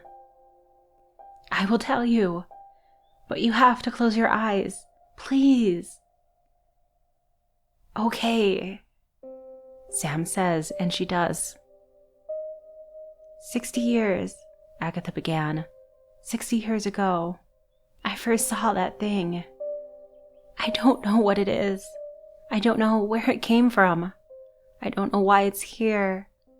But I do know that if it gets you, it will kill you. Just like it killed my brothers all those years ago. Sam didn't know what to say. She didn't even know that Agatha had brothers, let alone that they had died 60 years ago. Agatha continues. "We had this friend, Christina, who at the time we thought was just strange. People around town said that she was a witch, but we didn't ever believe that. We just thought she was weird, and so one day we felt bad and invited her over. At first, things were great. We got along great, and my older brother Tommy had even developed a crush. Christina liked him too, so they started to date. And eventually, Tommy proposed to her. Then one day, he comes over in a panic, saying, 'It's true. It was all true.' Apparently, Tommy had walked in on her performing some kind of ritual, and he panicked. He ran over here, and he said she was a witch, and that we all had to stay away from her. Soon there was a loud knocking on the door, and I could hear Christina pleading for Tommy to open the door and to talk to him. Tommy refused for the longest time, until we heard John, our youngest brother, at the door too. We could hear him asking Christina what was wrong, but before she could answer, Tommy swung the door open and pulled John inside. But before he could shut the door, Christina shoved her way inside too. I had never seen such hatred in someone's eyes before. Her eyes turned red, and her skin became black like charcoal. She waved her hands, and some kind of force pulled all three of us towards her. In the vilest voice I had ever heard, she said, "You're no better than the rest of them." Then she spits in our faces.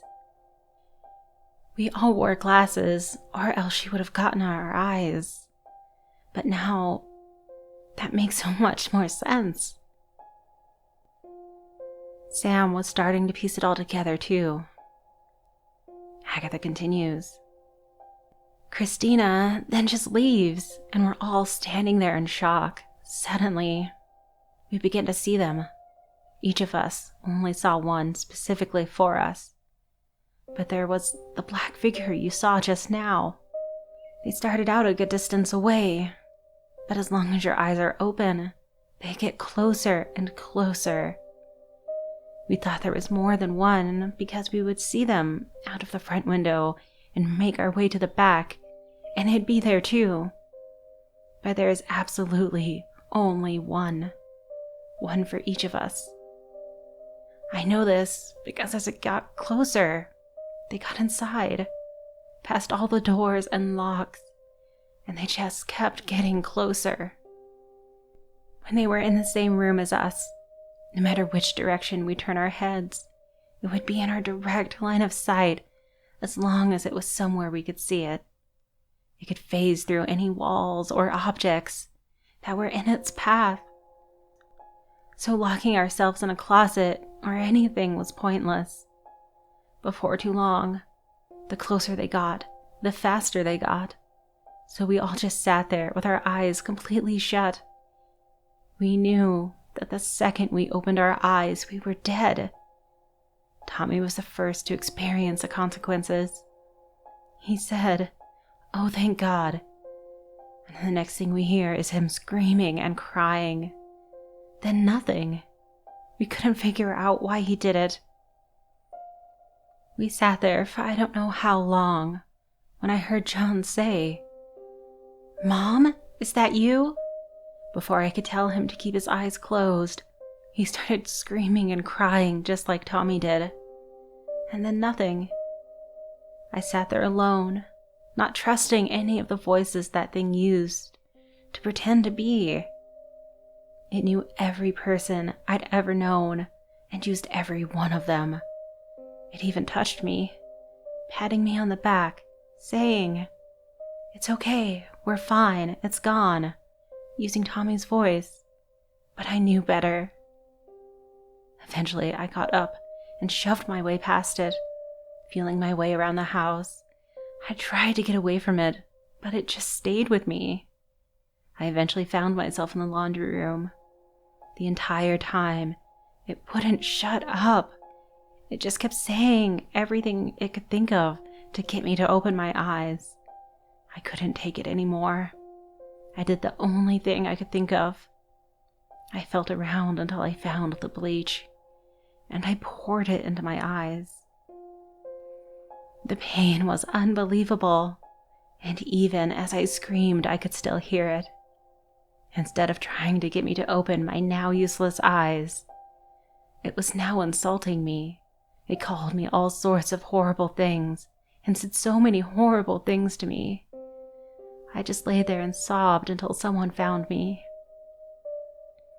I guess Tommy and John's bodies weren't there because they were ruled as a missing person. I kept getting question after question, but I never spoke again. I had nothing to say because no one would ever believe me. Even after all these years, it kept talking. Agatha let out a deep sigh. Until tonight. Sam's heart dropped at the realization. "No," she whispers. "No, no, no. This isn't real. This can't be real. You're crazy. You're just a crazy old bitch. And there's a couple of psychos trying to get in." Sam opens her eyes and runs to the kitchen, grabbing a knife. Agatha can almost feel her heart break. As Sam grabs the knife, she looks out the window and screams out as she sees the horrifying face directly in front of the glass. She turns and runs to the living room and screams again. Standing in the living room, right in front of the front door, stands a tall, black demon. It's even more horrifying up close. Sam turns to run up the stairs, but there it is again. No matter which direction she turns, it is there, moving closer and closer. She turns to the front door demon once again and runs at it, swinging the knife. But it goes right through it as if it's not there. She backs up and turns to Agatha. "I'm sorry. I'm so sorry," Agatha repeats over and over again, not realizing the demonic body standing through her as though she were some kind of hologram. Sam falls to her knees and sobs, squeezing her eyes shut. Through Agatha's repeating apologies, she can hear the other voices around her. She hears her mother say, "Open your eyes, sweetie. Mommy's here." She can hear Jeff, her boyfriend, say, "I'm here. I won't let anything happen. Just open your eyes, babe." She can hear Agatha, through the actual Agatha's crying, say, "Sam, it's gone. It gave up. You're safe. You can open them now." She can even hear the sound of a dog that sounds exactly like her own, and can even feel its tongue, like on her face. Sam and Agatha stay there for what seems like an eternity. The voice never leaves Sam, and the guilty feeling for passing this curse never leaves Agatha. Eventually, Sam reaches her breaking point. She grips the knife hard and slowly places it to her left eye. As she prepares herself, she can hear what sounds like the door being broken down. She can hear the sounds of multiple footsteps and what sounds like the police. She then hears a loud, commanding voice. "Put down the weapon and put your hands on your head." She drops the knife and does so. She sobs, not daring to open her eyes. She can hear another voice say from across the room, "She's gone." It hadn't even occurred to her that she could no longer hear Agatha's sorrows, as the demonic voices had been relentless. Even now, she sobs even more. Sam feels an arm grab her, and she picks herself up. Suddenly, an idea pops into her head. "The glasses!" she yells. "Look at the glasses!" She can hear mumbles of confusion. Soon, she hears the sound of someone walking around the room. "These old things?" a voice says. "Yes!" she exclaims. "You have to look through them. It will explain everything." Sam becomes anxious as she waits for the voices to stop, until finally, they do. Silence. Absolute silence. She sighs in relief and slowly opens her eyes.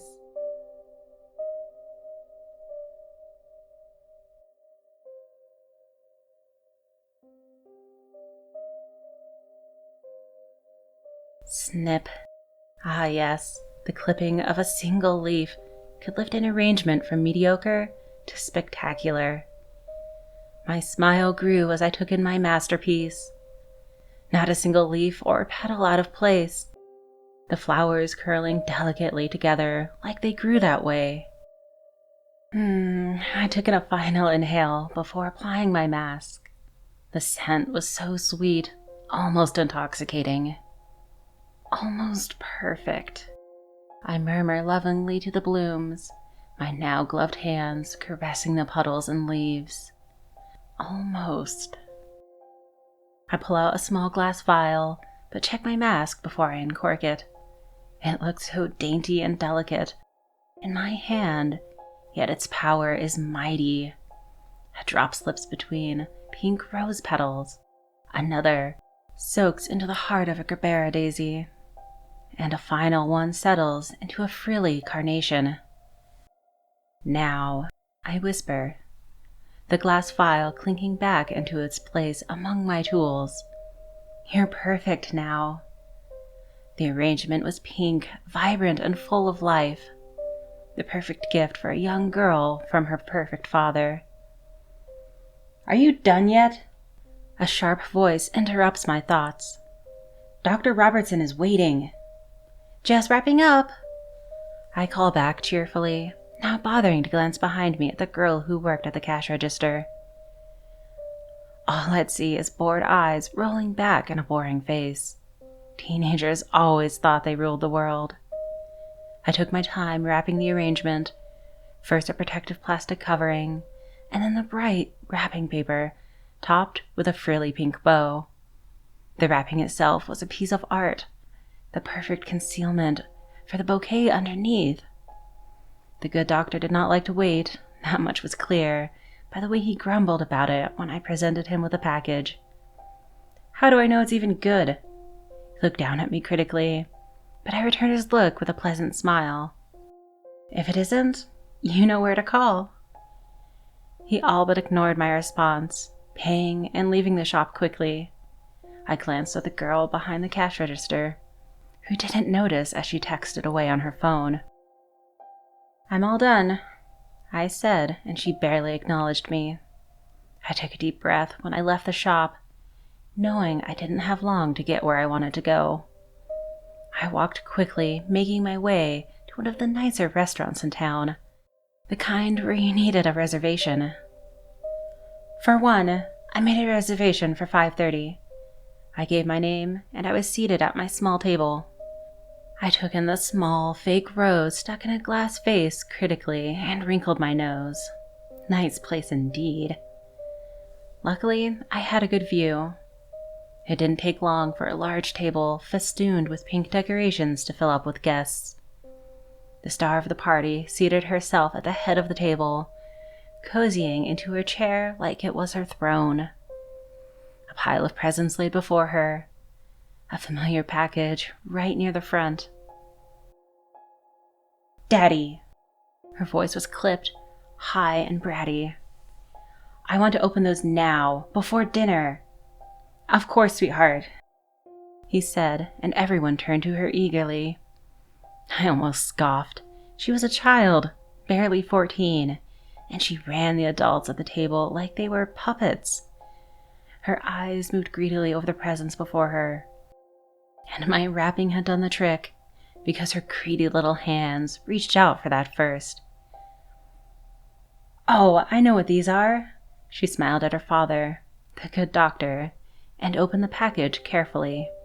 It was their tradition, apparently, for her to get flowers from her doting old daddy every year on her birthday. "They're so pretty." I smiled, admiring my work even now at a distance. The flowers really were lovely, and my smile grew when she lowered her face into the blooms, inhaling deeply. "Oh, roses are my favorite."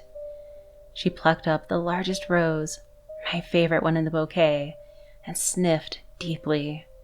My smile grew. She tore into the next parcel, some designer sweater that made her squeal. But the next, she shook her head a little, as if clearing it. I watched her pink cheeks growing paler, and she looked at her dad with big eyes before suddenly collapsing onto the table in a fit, her mouth foaming. I sat back, satisfied, watching as chaos unfolded in the restaurant. While everyone was in the midst of panic, I slipped away, heading home to pour myself a celebratory glass of wine. I sat in my daughter's room, smoothing my hands over her blanket and holding her favorite stuffed bear on my lap. I wondered what Dr. Robinson was thinking, what he was feeling. The loss of a child was unlike any other. I knew better than anybody, thanks to his careless misdiagnosis of my beautiful little girl's illness. And now he would know my pain as well.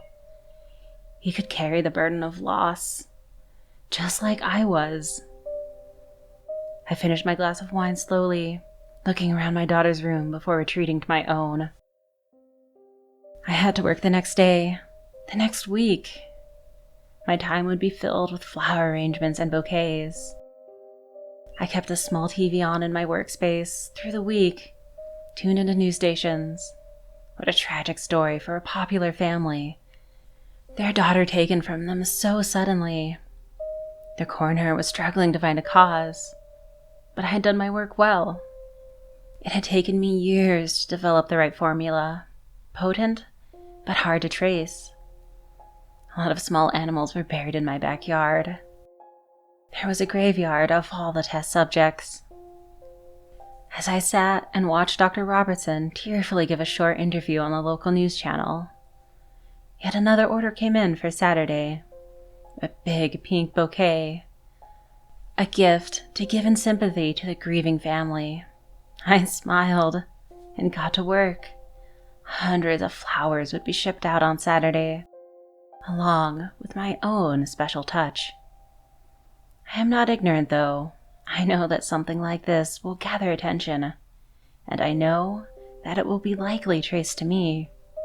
One dead girl is nothing, but an entire church of mourners? That will catch everybody's attention. It's all right, though. I have a plan. The flowers will be ready to ship Friday, and then I will return home. I feel at peace with the revenge I have gotten, and I am ready to slip away and join my daughter, wherever she is. Yes, I realize I won't be around to see the results of my work, but that doesn't matter now. I saw what I needed to see in Dr. Robertson's eyes already. and that makes me happy. For now, though, I have to get back to work. There's way too much greenery among these beautiful pink flowers. Snip.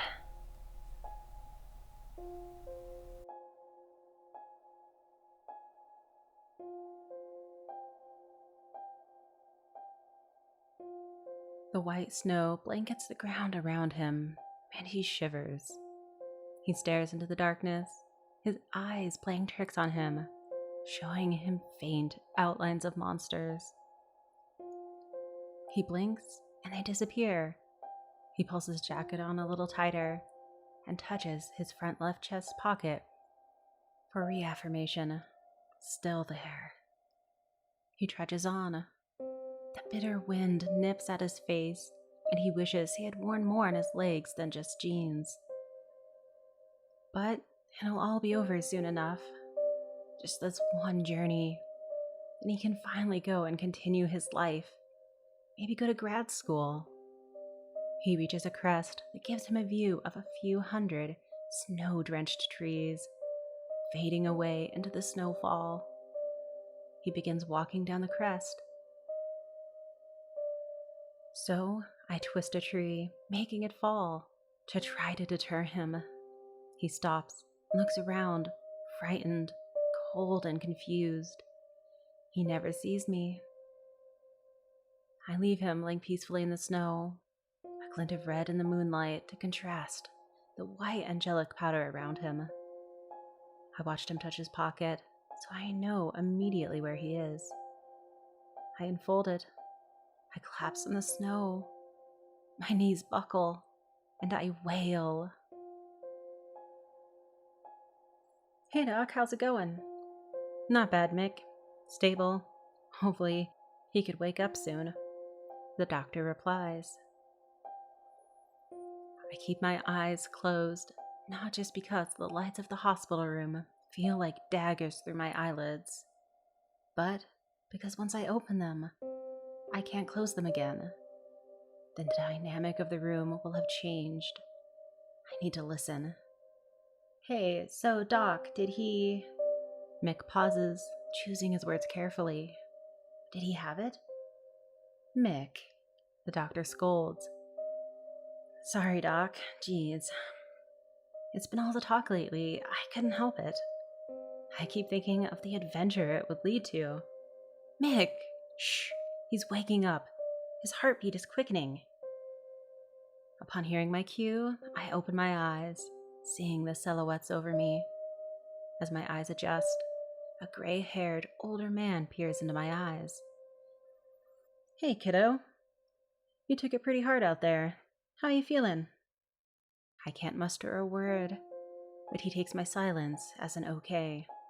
"Great. Well, I'll leave you to it. Come on, Mick. Let's give him some time to rest." They exit the room, and the pain hits me in my toes. Must have gotten frostbitten in the snow.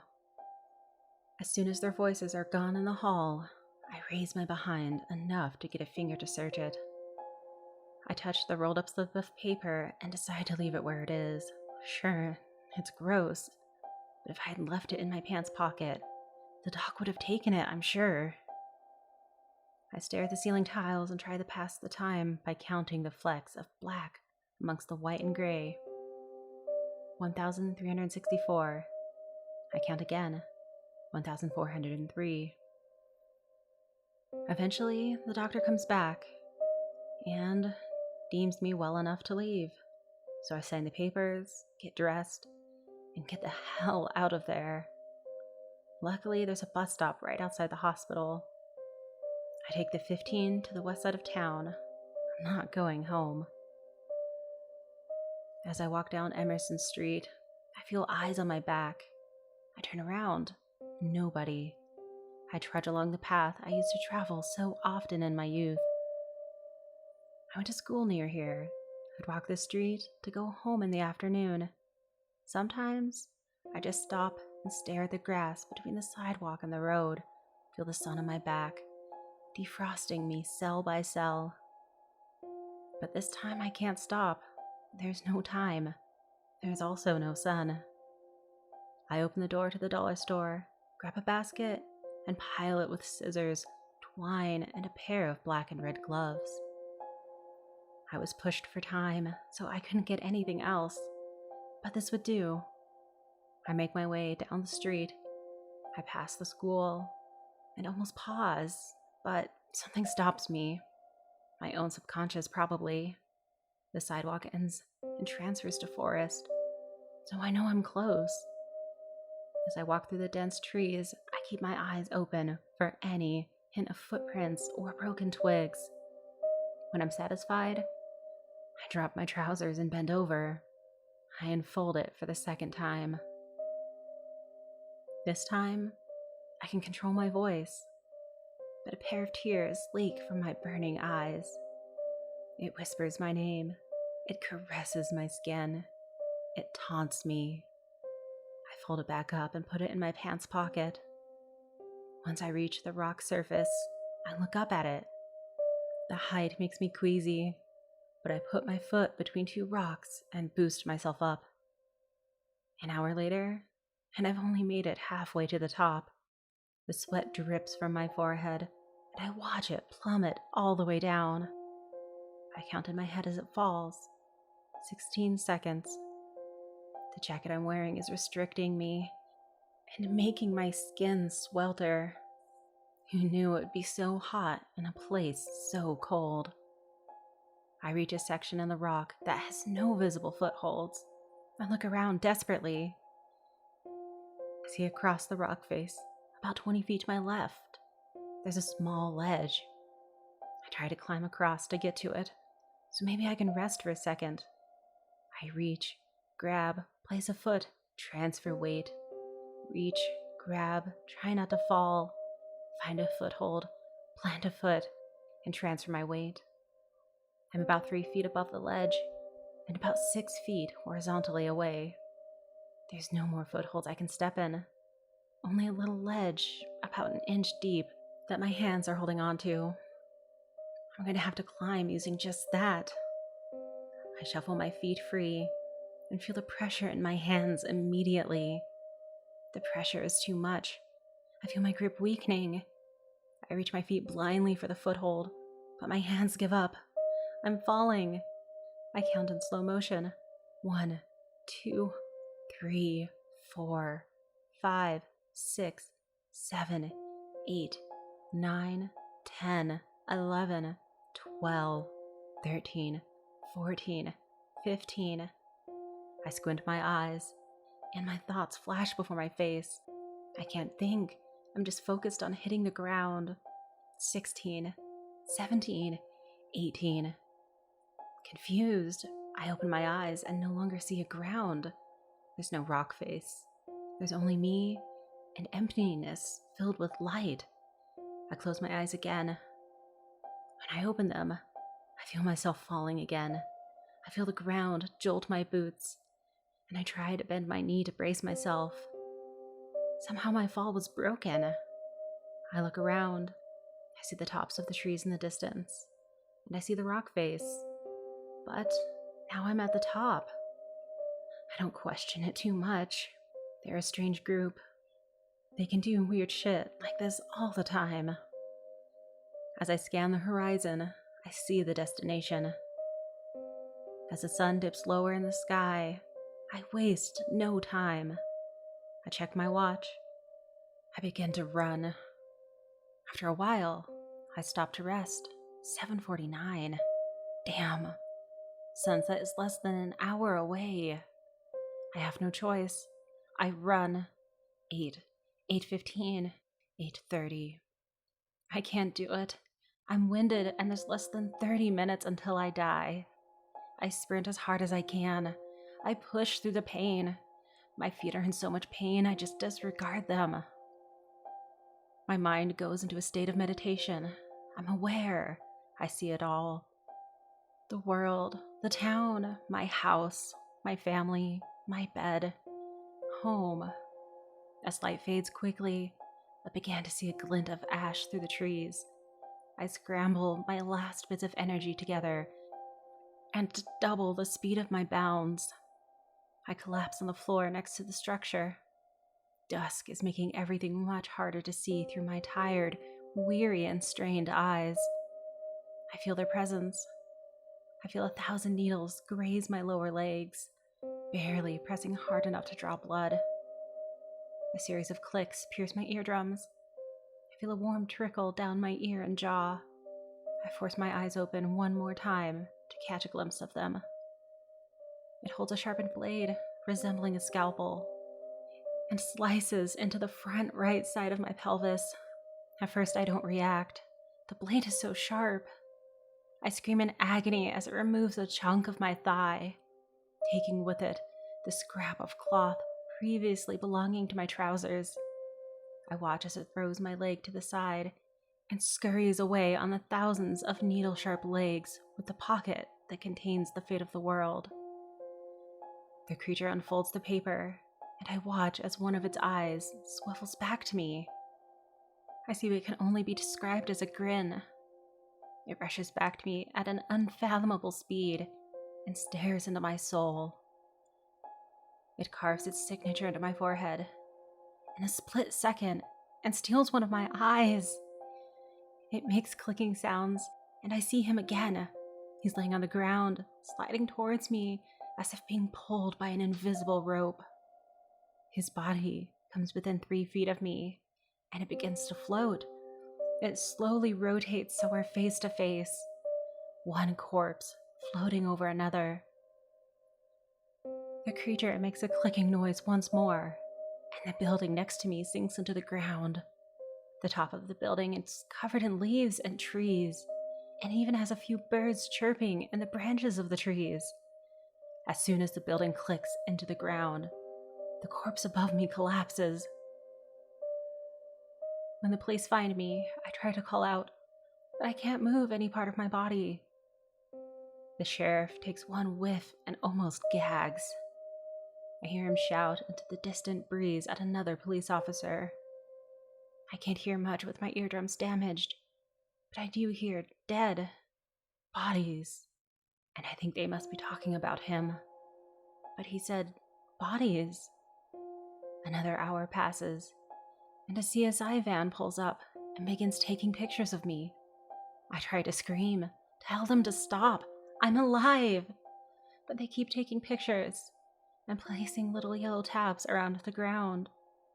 An ambulance arrives, and I lay here as they zip him up in a body bag. I never knew his name. I didn't mean to kill him, but they promised. Maybe I can tell the cops what happened. They won't believe me. As strangers in hazmat suits carry the body bag towards the ambulance, I see another team approach me. They're also carrying a body bag. Whatever that thing has done, somehow nobody knows I'm not brain dead. They don't bother ever checking.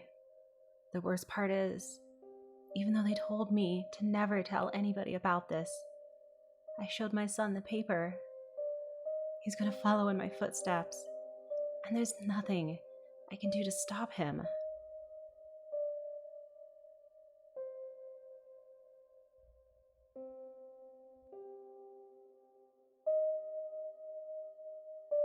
She noticed the changing colors the same day she noticed the birds. The robins had been part of her informal backyard aviary since the year the trees were planted. Their nestlings brightened the mornings with twittering peeps, and their crimson bellies produced an aerial display that she never grew tired of. The morning in question, she sat herself down on the back porch with her usual cup of Earl Grey and lifted her face to the sun-brightened sky, reveling in the mid-May warmth. It was at this point that she saw the unmistakable tinges of red and orange overtaking the leaves that had unfurled this spring. The closer she studied them, the more she noticed their stunted growth as they tried and failed to hold on to life. How curious, she thought. I wonder if I've been watering them enough. She looked down to her neighbors' yards, searching for signs of further damage, but maples were her specialty, not theirs. Their aspens and birches showed no sign of out-of-weather behavior, instead stretching to the heavens with all the energy and verve of new life. She realized the robins were likewise more energetic than the ones that perched in her yard. Looking back over her shoulder, she studied her robins as they lazily chirped amidst the branches, occasionally flitting to another perch. Her neighbor's robins, though, were flitting to and fro, from one tree to the next, merrily chirping and tweeting among one another in lively camaraderie. When had her robin slowed down, she wondered, and why? She went inside to grab her phone. Google would know. The following morning, she lugged out the gallon jug of pee she had collected and spread it around the maple spaces. Google, bless its heart, had given her the answer fairly quickly. It appears that her poor maples were lacking in nitrogen, and what better way to replace it than with her own urine? Her heart was uplifted at the thought of sharing something so intimate with her beloved maples. How much closer would their communion become once they've supped from her? The robins seemed utterly unbothered by her ministrations. They still lacked the vigor of their neighbors, but she was sure once the trees were feeling lively again, so would the birds. Why? She wasn't sure, she just had a feeling. For the following week, it became her morning ritual to douse the roots in the urine she had gathered the previous day.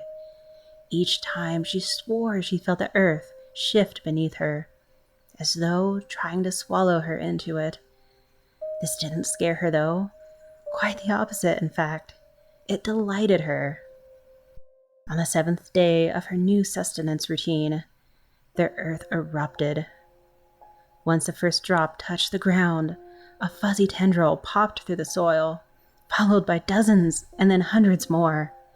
Stumbling back, she watched in growing confusion as the tendrils thickened into vines and began wrapping around the trunk. The mottled gray vines emitted a noxious smell, similar to that of a poorly maintained outhouse. The fumes they released made her eyes water and her nose run. To her horror, she saw that the vines were erupting around all of her maples. And when they reached the branches where the robins sat, the carnage truly began. The robins sat motionless, still sounding the occasional chirp as the tendrils climbed up their taloned legs and encased each one within a writhing mass. Slow constriction began. The sounds that came from those bundles were soul-scarring. They lasted for seconds that stretched into eternity before ending in a burst of red that oozed through the mass of gray. She was crying, great heaving sobs that may have been screams, could she concentrate long enough to do so. She continued backing away from the mass growing in front of her, the fungus, for that was the only thing that she could think of remotely similar to what she was seeing, was expanding. It swelled around the trunks until each mass met and merged with another from a neighboring tree. She turned and ran. She did not bother to find her keys. She did not stop to find her purse. She ran through the back and out the front and didn't stop until her feet were a bloody mess and she collapsed on the side of the freeway, with visions of fuzzy gray tendrils reaching out for her. We found her like that over a year ago, and she hasn't stopped screaming since. What we've managed to piece together comes from the fragments she spews and the rare moments between screams, and even then, we suspect it's not complete. When we searched her property, the backyard was filled with trash and debris, enough to span the many years she lived alone, reviled by the community. Interviews with the neighbors confirmed what we had suspected, having often spotted her naked and filthy, dancing through the debris and chirping like a robin, chest painted with the blood of dead birds littering the ground. Fumigation of her holding cell was necessary.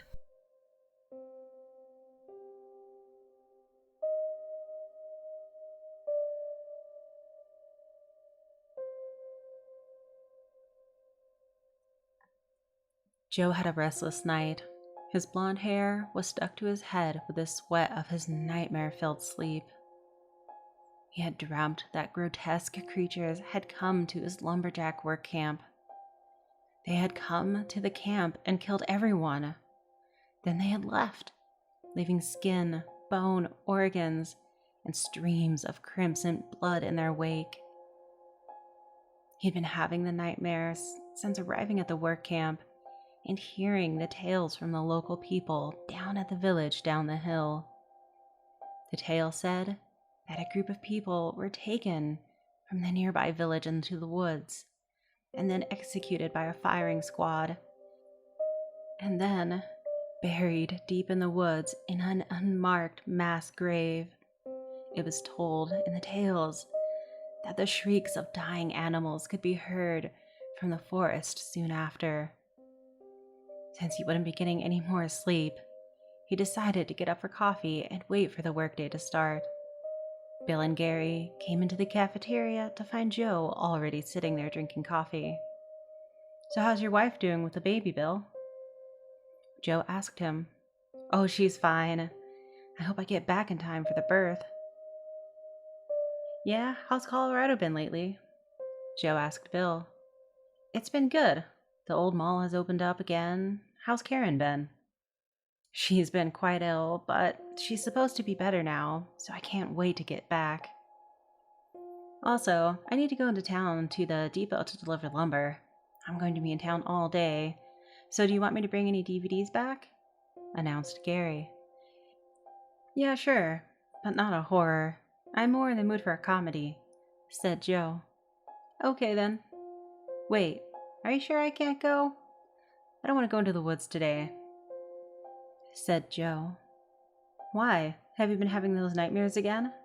asked Gary. "Yeah," he admitted.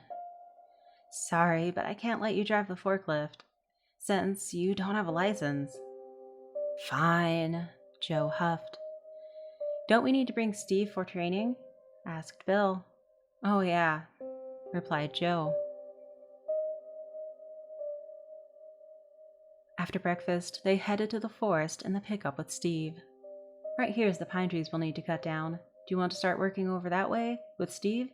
And I'll work over here," Joe said to Bill. "Okay, come on then, Steve."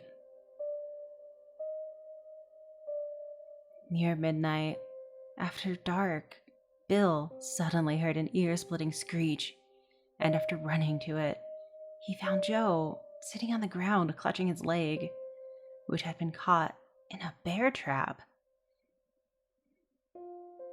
His leg had a mangled crest of bone sticking through the skin, with blood running where the bear trap had clamped around it.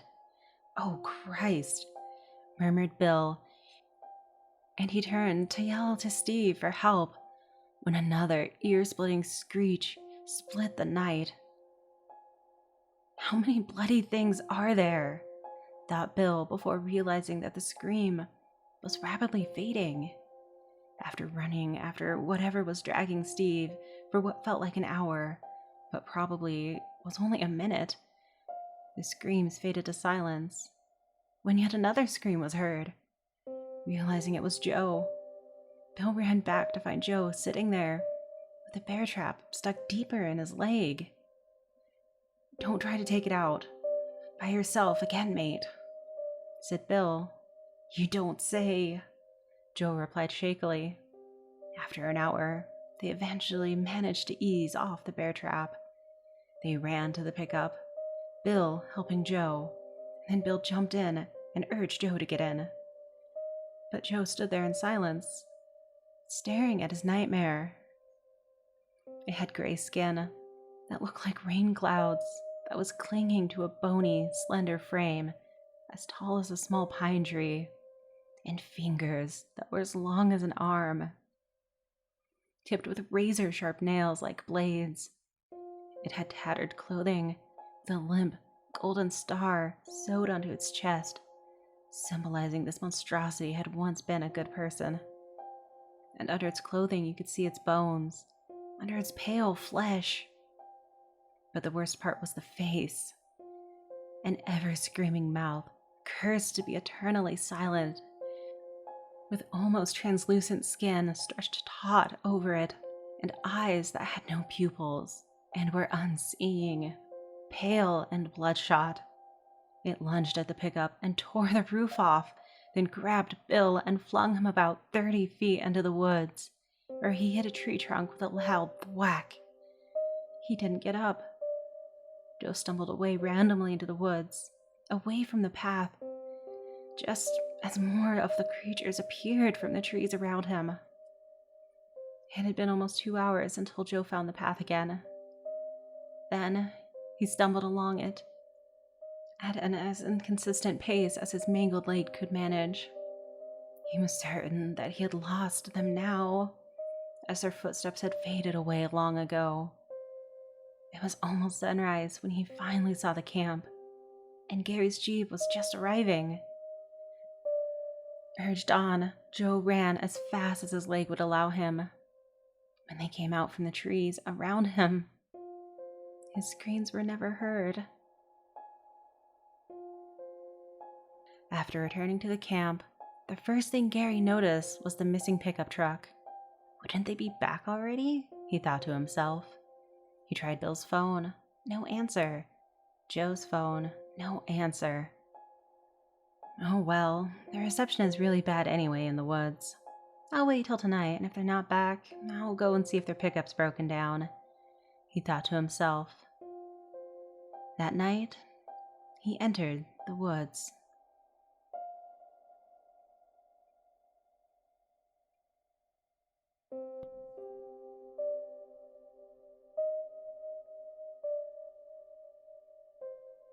The clock struck 9:07 when a blood-curdling scream echoed through the upper hallway of a Millbrook family home. A father jumped up from his usual spot on the sofa, where he had just started his usual routine of not thinking about anything in front of the TV, after a long day of thinking about getting home at work. The father, named Ted, rushed up the stairway to the bedroom of his daughter, named Ellie, whom he fathered with a mother named Helen. Ellie had become a difficult child since the family moved to Millbrook. Come to think of it, Helen became a lot more unpleasant as well to Ted.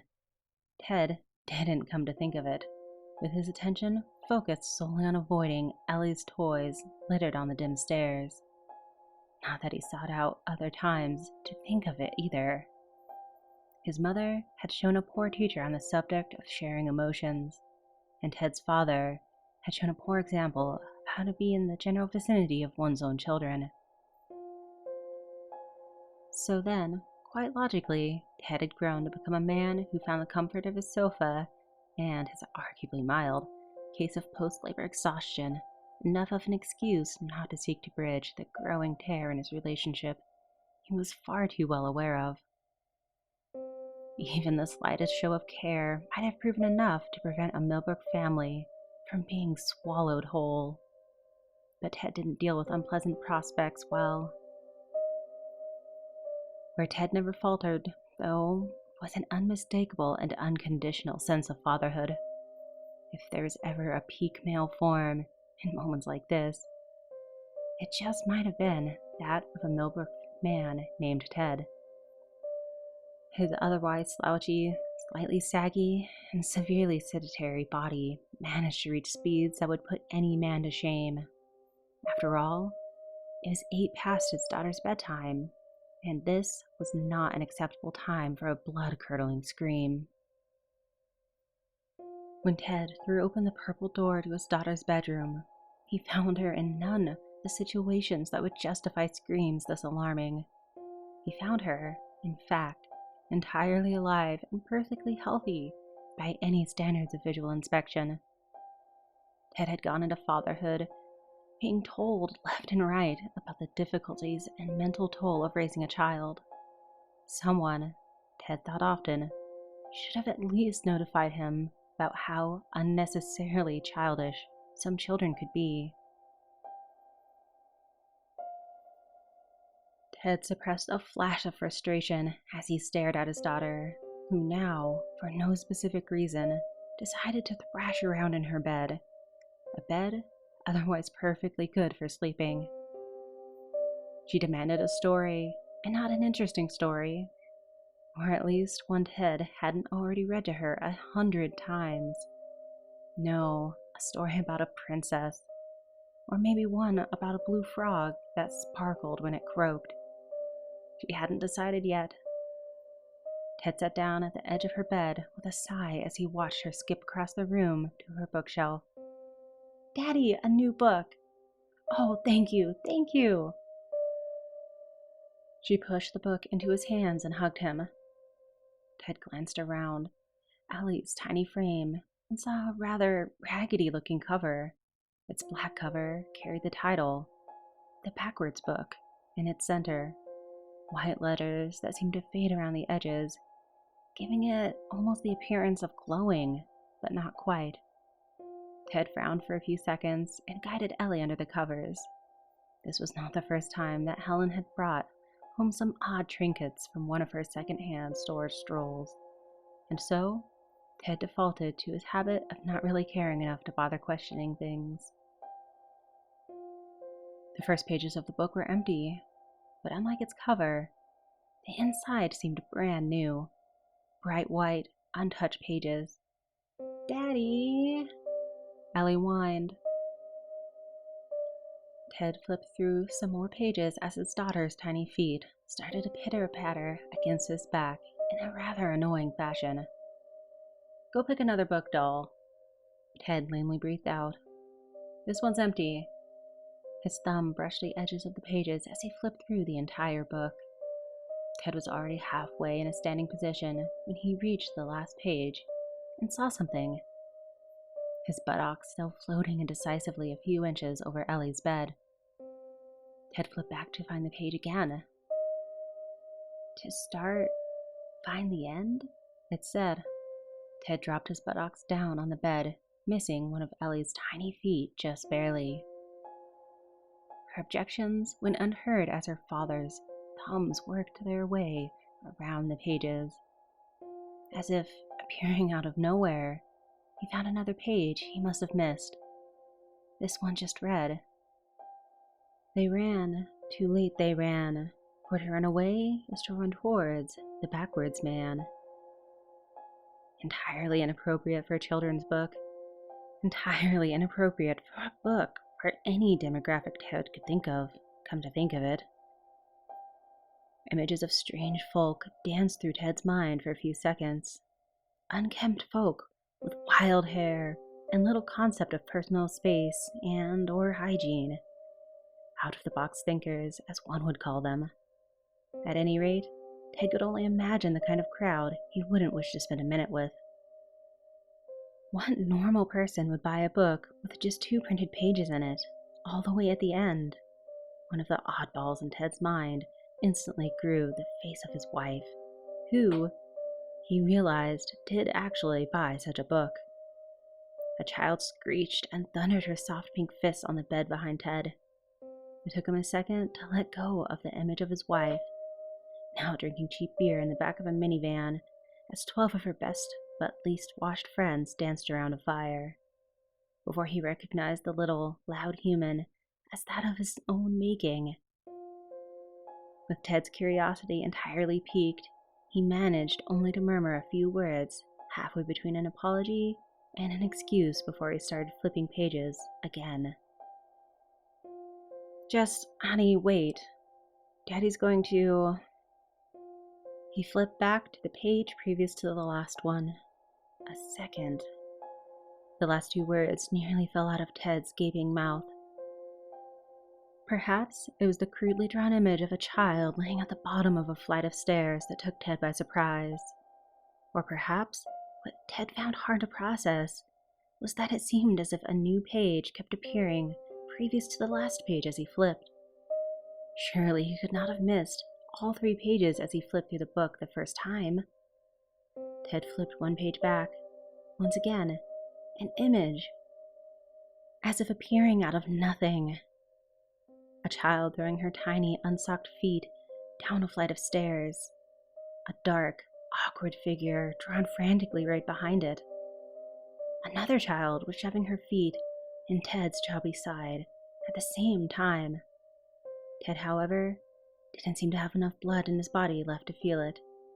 He felt the blood rushing in his ears, his head starting to spin. Ted managed to worm himself in a position of such low esteem at his place of employment that he was delegated only the most mundane and meaningless tasks. He prided himself on this achievement. The way his career stagnated meant he would have to work well into retirement age to pay off his humble Millbrook home, but in return, work was mostly reading the paper and waiting to refill the printer. Ted often thought of this, grinning gleefully behind his cup of coffee, as he saw his coworkers run from here to there, and from there to elsewhere, to further their career.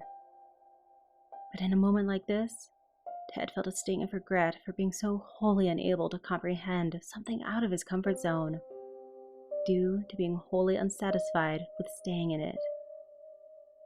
This, of course, hardly helped, as his mind started whirling the more he flipped through the pages. The dark figure seemed to leak backwards, from each page to the previous one, hunting a child in reverse. Then a man who seemed to have his back torn open after stumbling on a toy in the hallway on the previous page. Both the man and child retraced their steps to a bedroom, where what now was clearly a father reading a story, to what now was clearly his daughter listening to a story. Occasionally, Ted guided his thumb over the remaining pages and glanced at them passing, just to make sure he wasn't making things up and there really wasn't any writing or images on the other pages. Ted managed to take control of his body again, at least to some degree. He almost fell over as he launched himself to a standing position, unintentionally pushing his daughter to the side. Ellie, incessantly screaming at this point, remained incredibly ignored. Her cries of "Daddy!" reverberated the tones of her heels repeatedly thumping on the wooden floor. This was a new situation for Ellie as well. She used to think that she had it all figured out. First, you throw a tantrum. Then when you get what you want, you behave nicely, for a minimum of the time it takes to receive whatever it is you want. It seemed so logical to her now. The first time it didn't work, she saw no other option than to increase the intensity and volume of her tantrum. It seemed like such a waste of all her hard work, as she had spent the last years training her father so he came running at her slightest screech. The hard work that goes into a well-crafted tantrum often goes overlooked after all. Her father's mind went entirely blank. His grimacing face went stone cold in such a flash that it was almost audible. When Ellie stopped for just about 2 entire seconds to look up at her father, Ted dove into the book again, flipping pages at an impressive rate. Ellie's feet started up again, and almost reaching the rate of Ted's racing heart. He flipped another page, a figure, though drawn as if in charcoal, crude and rudimentary, clearly a woman. Her figure peeking out from a cloak of darkness. A few lines to the side of her black-covered form made out to be a door in its frame. A closet door, perhaps.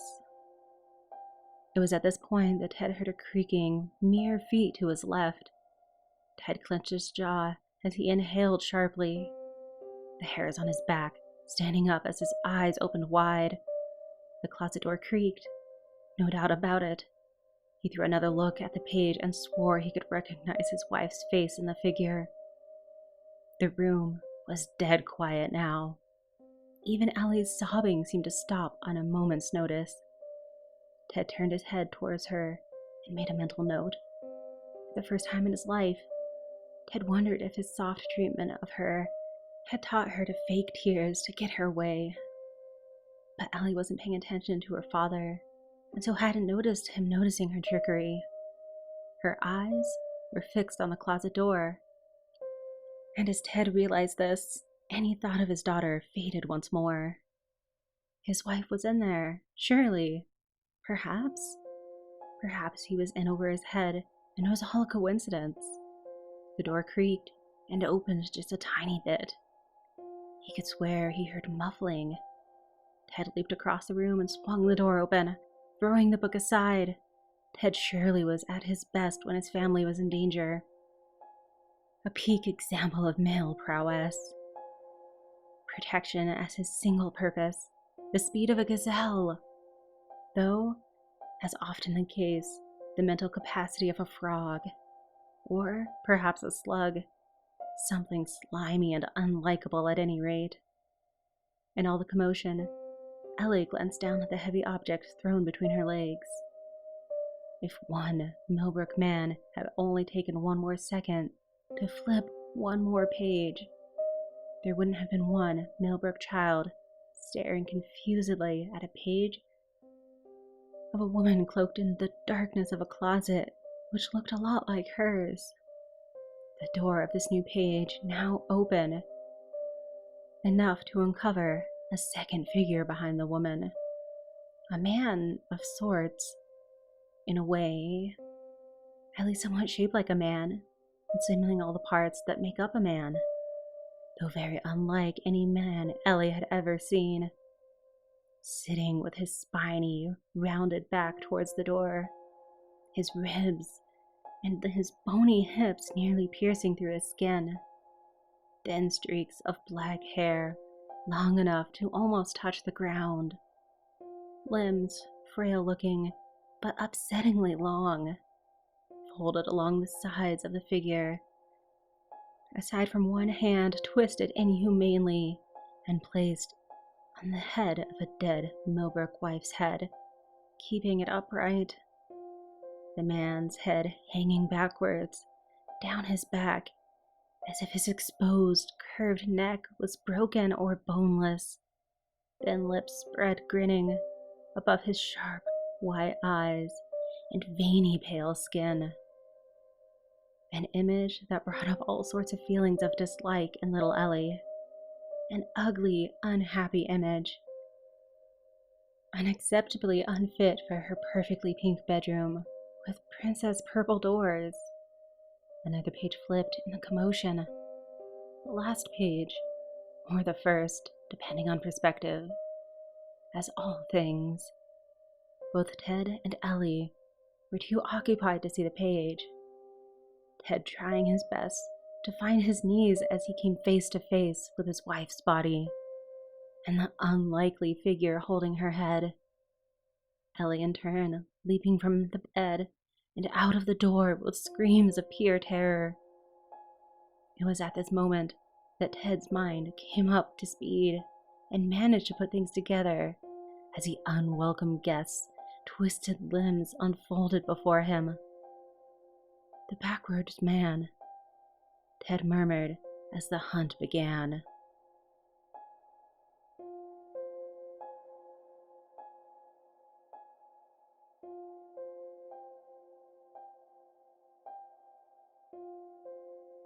The frigid night air struck me in the face the moment I opened my car door and stepped out onto the street.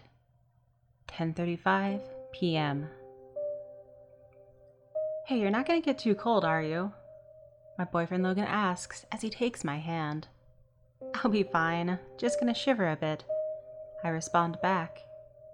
The street is quiet since everyone on Rimcrest Drive is already in their beds, asleep. I wish I were in my bed asleep. But my boyfriend was feeling adventurous. So I followed close as he led me to the start of the hiking trail. This was the second time we had come here, the first being a few months back. The view was beautiful, but blocked by vegetation. We hoped there wouldn't be so much vegetation this time.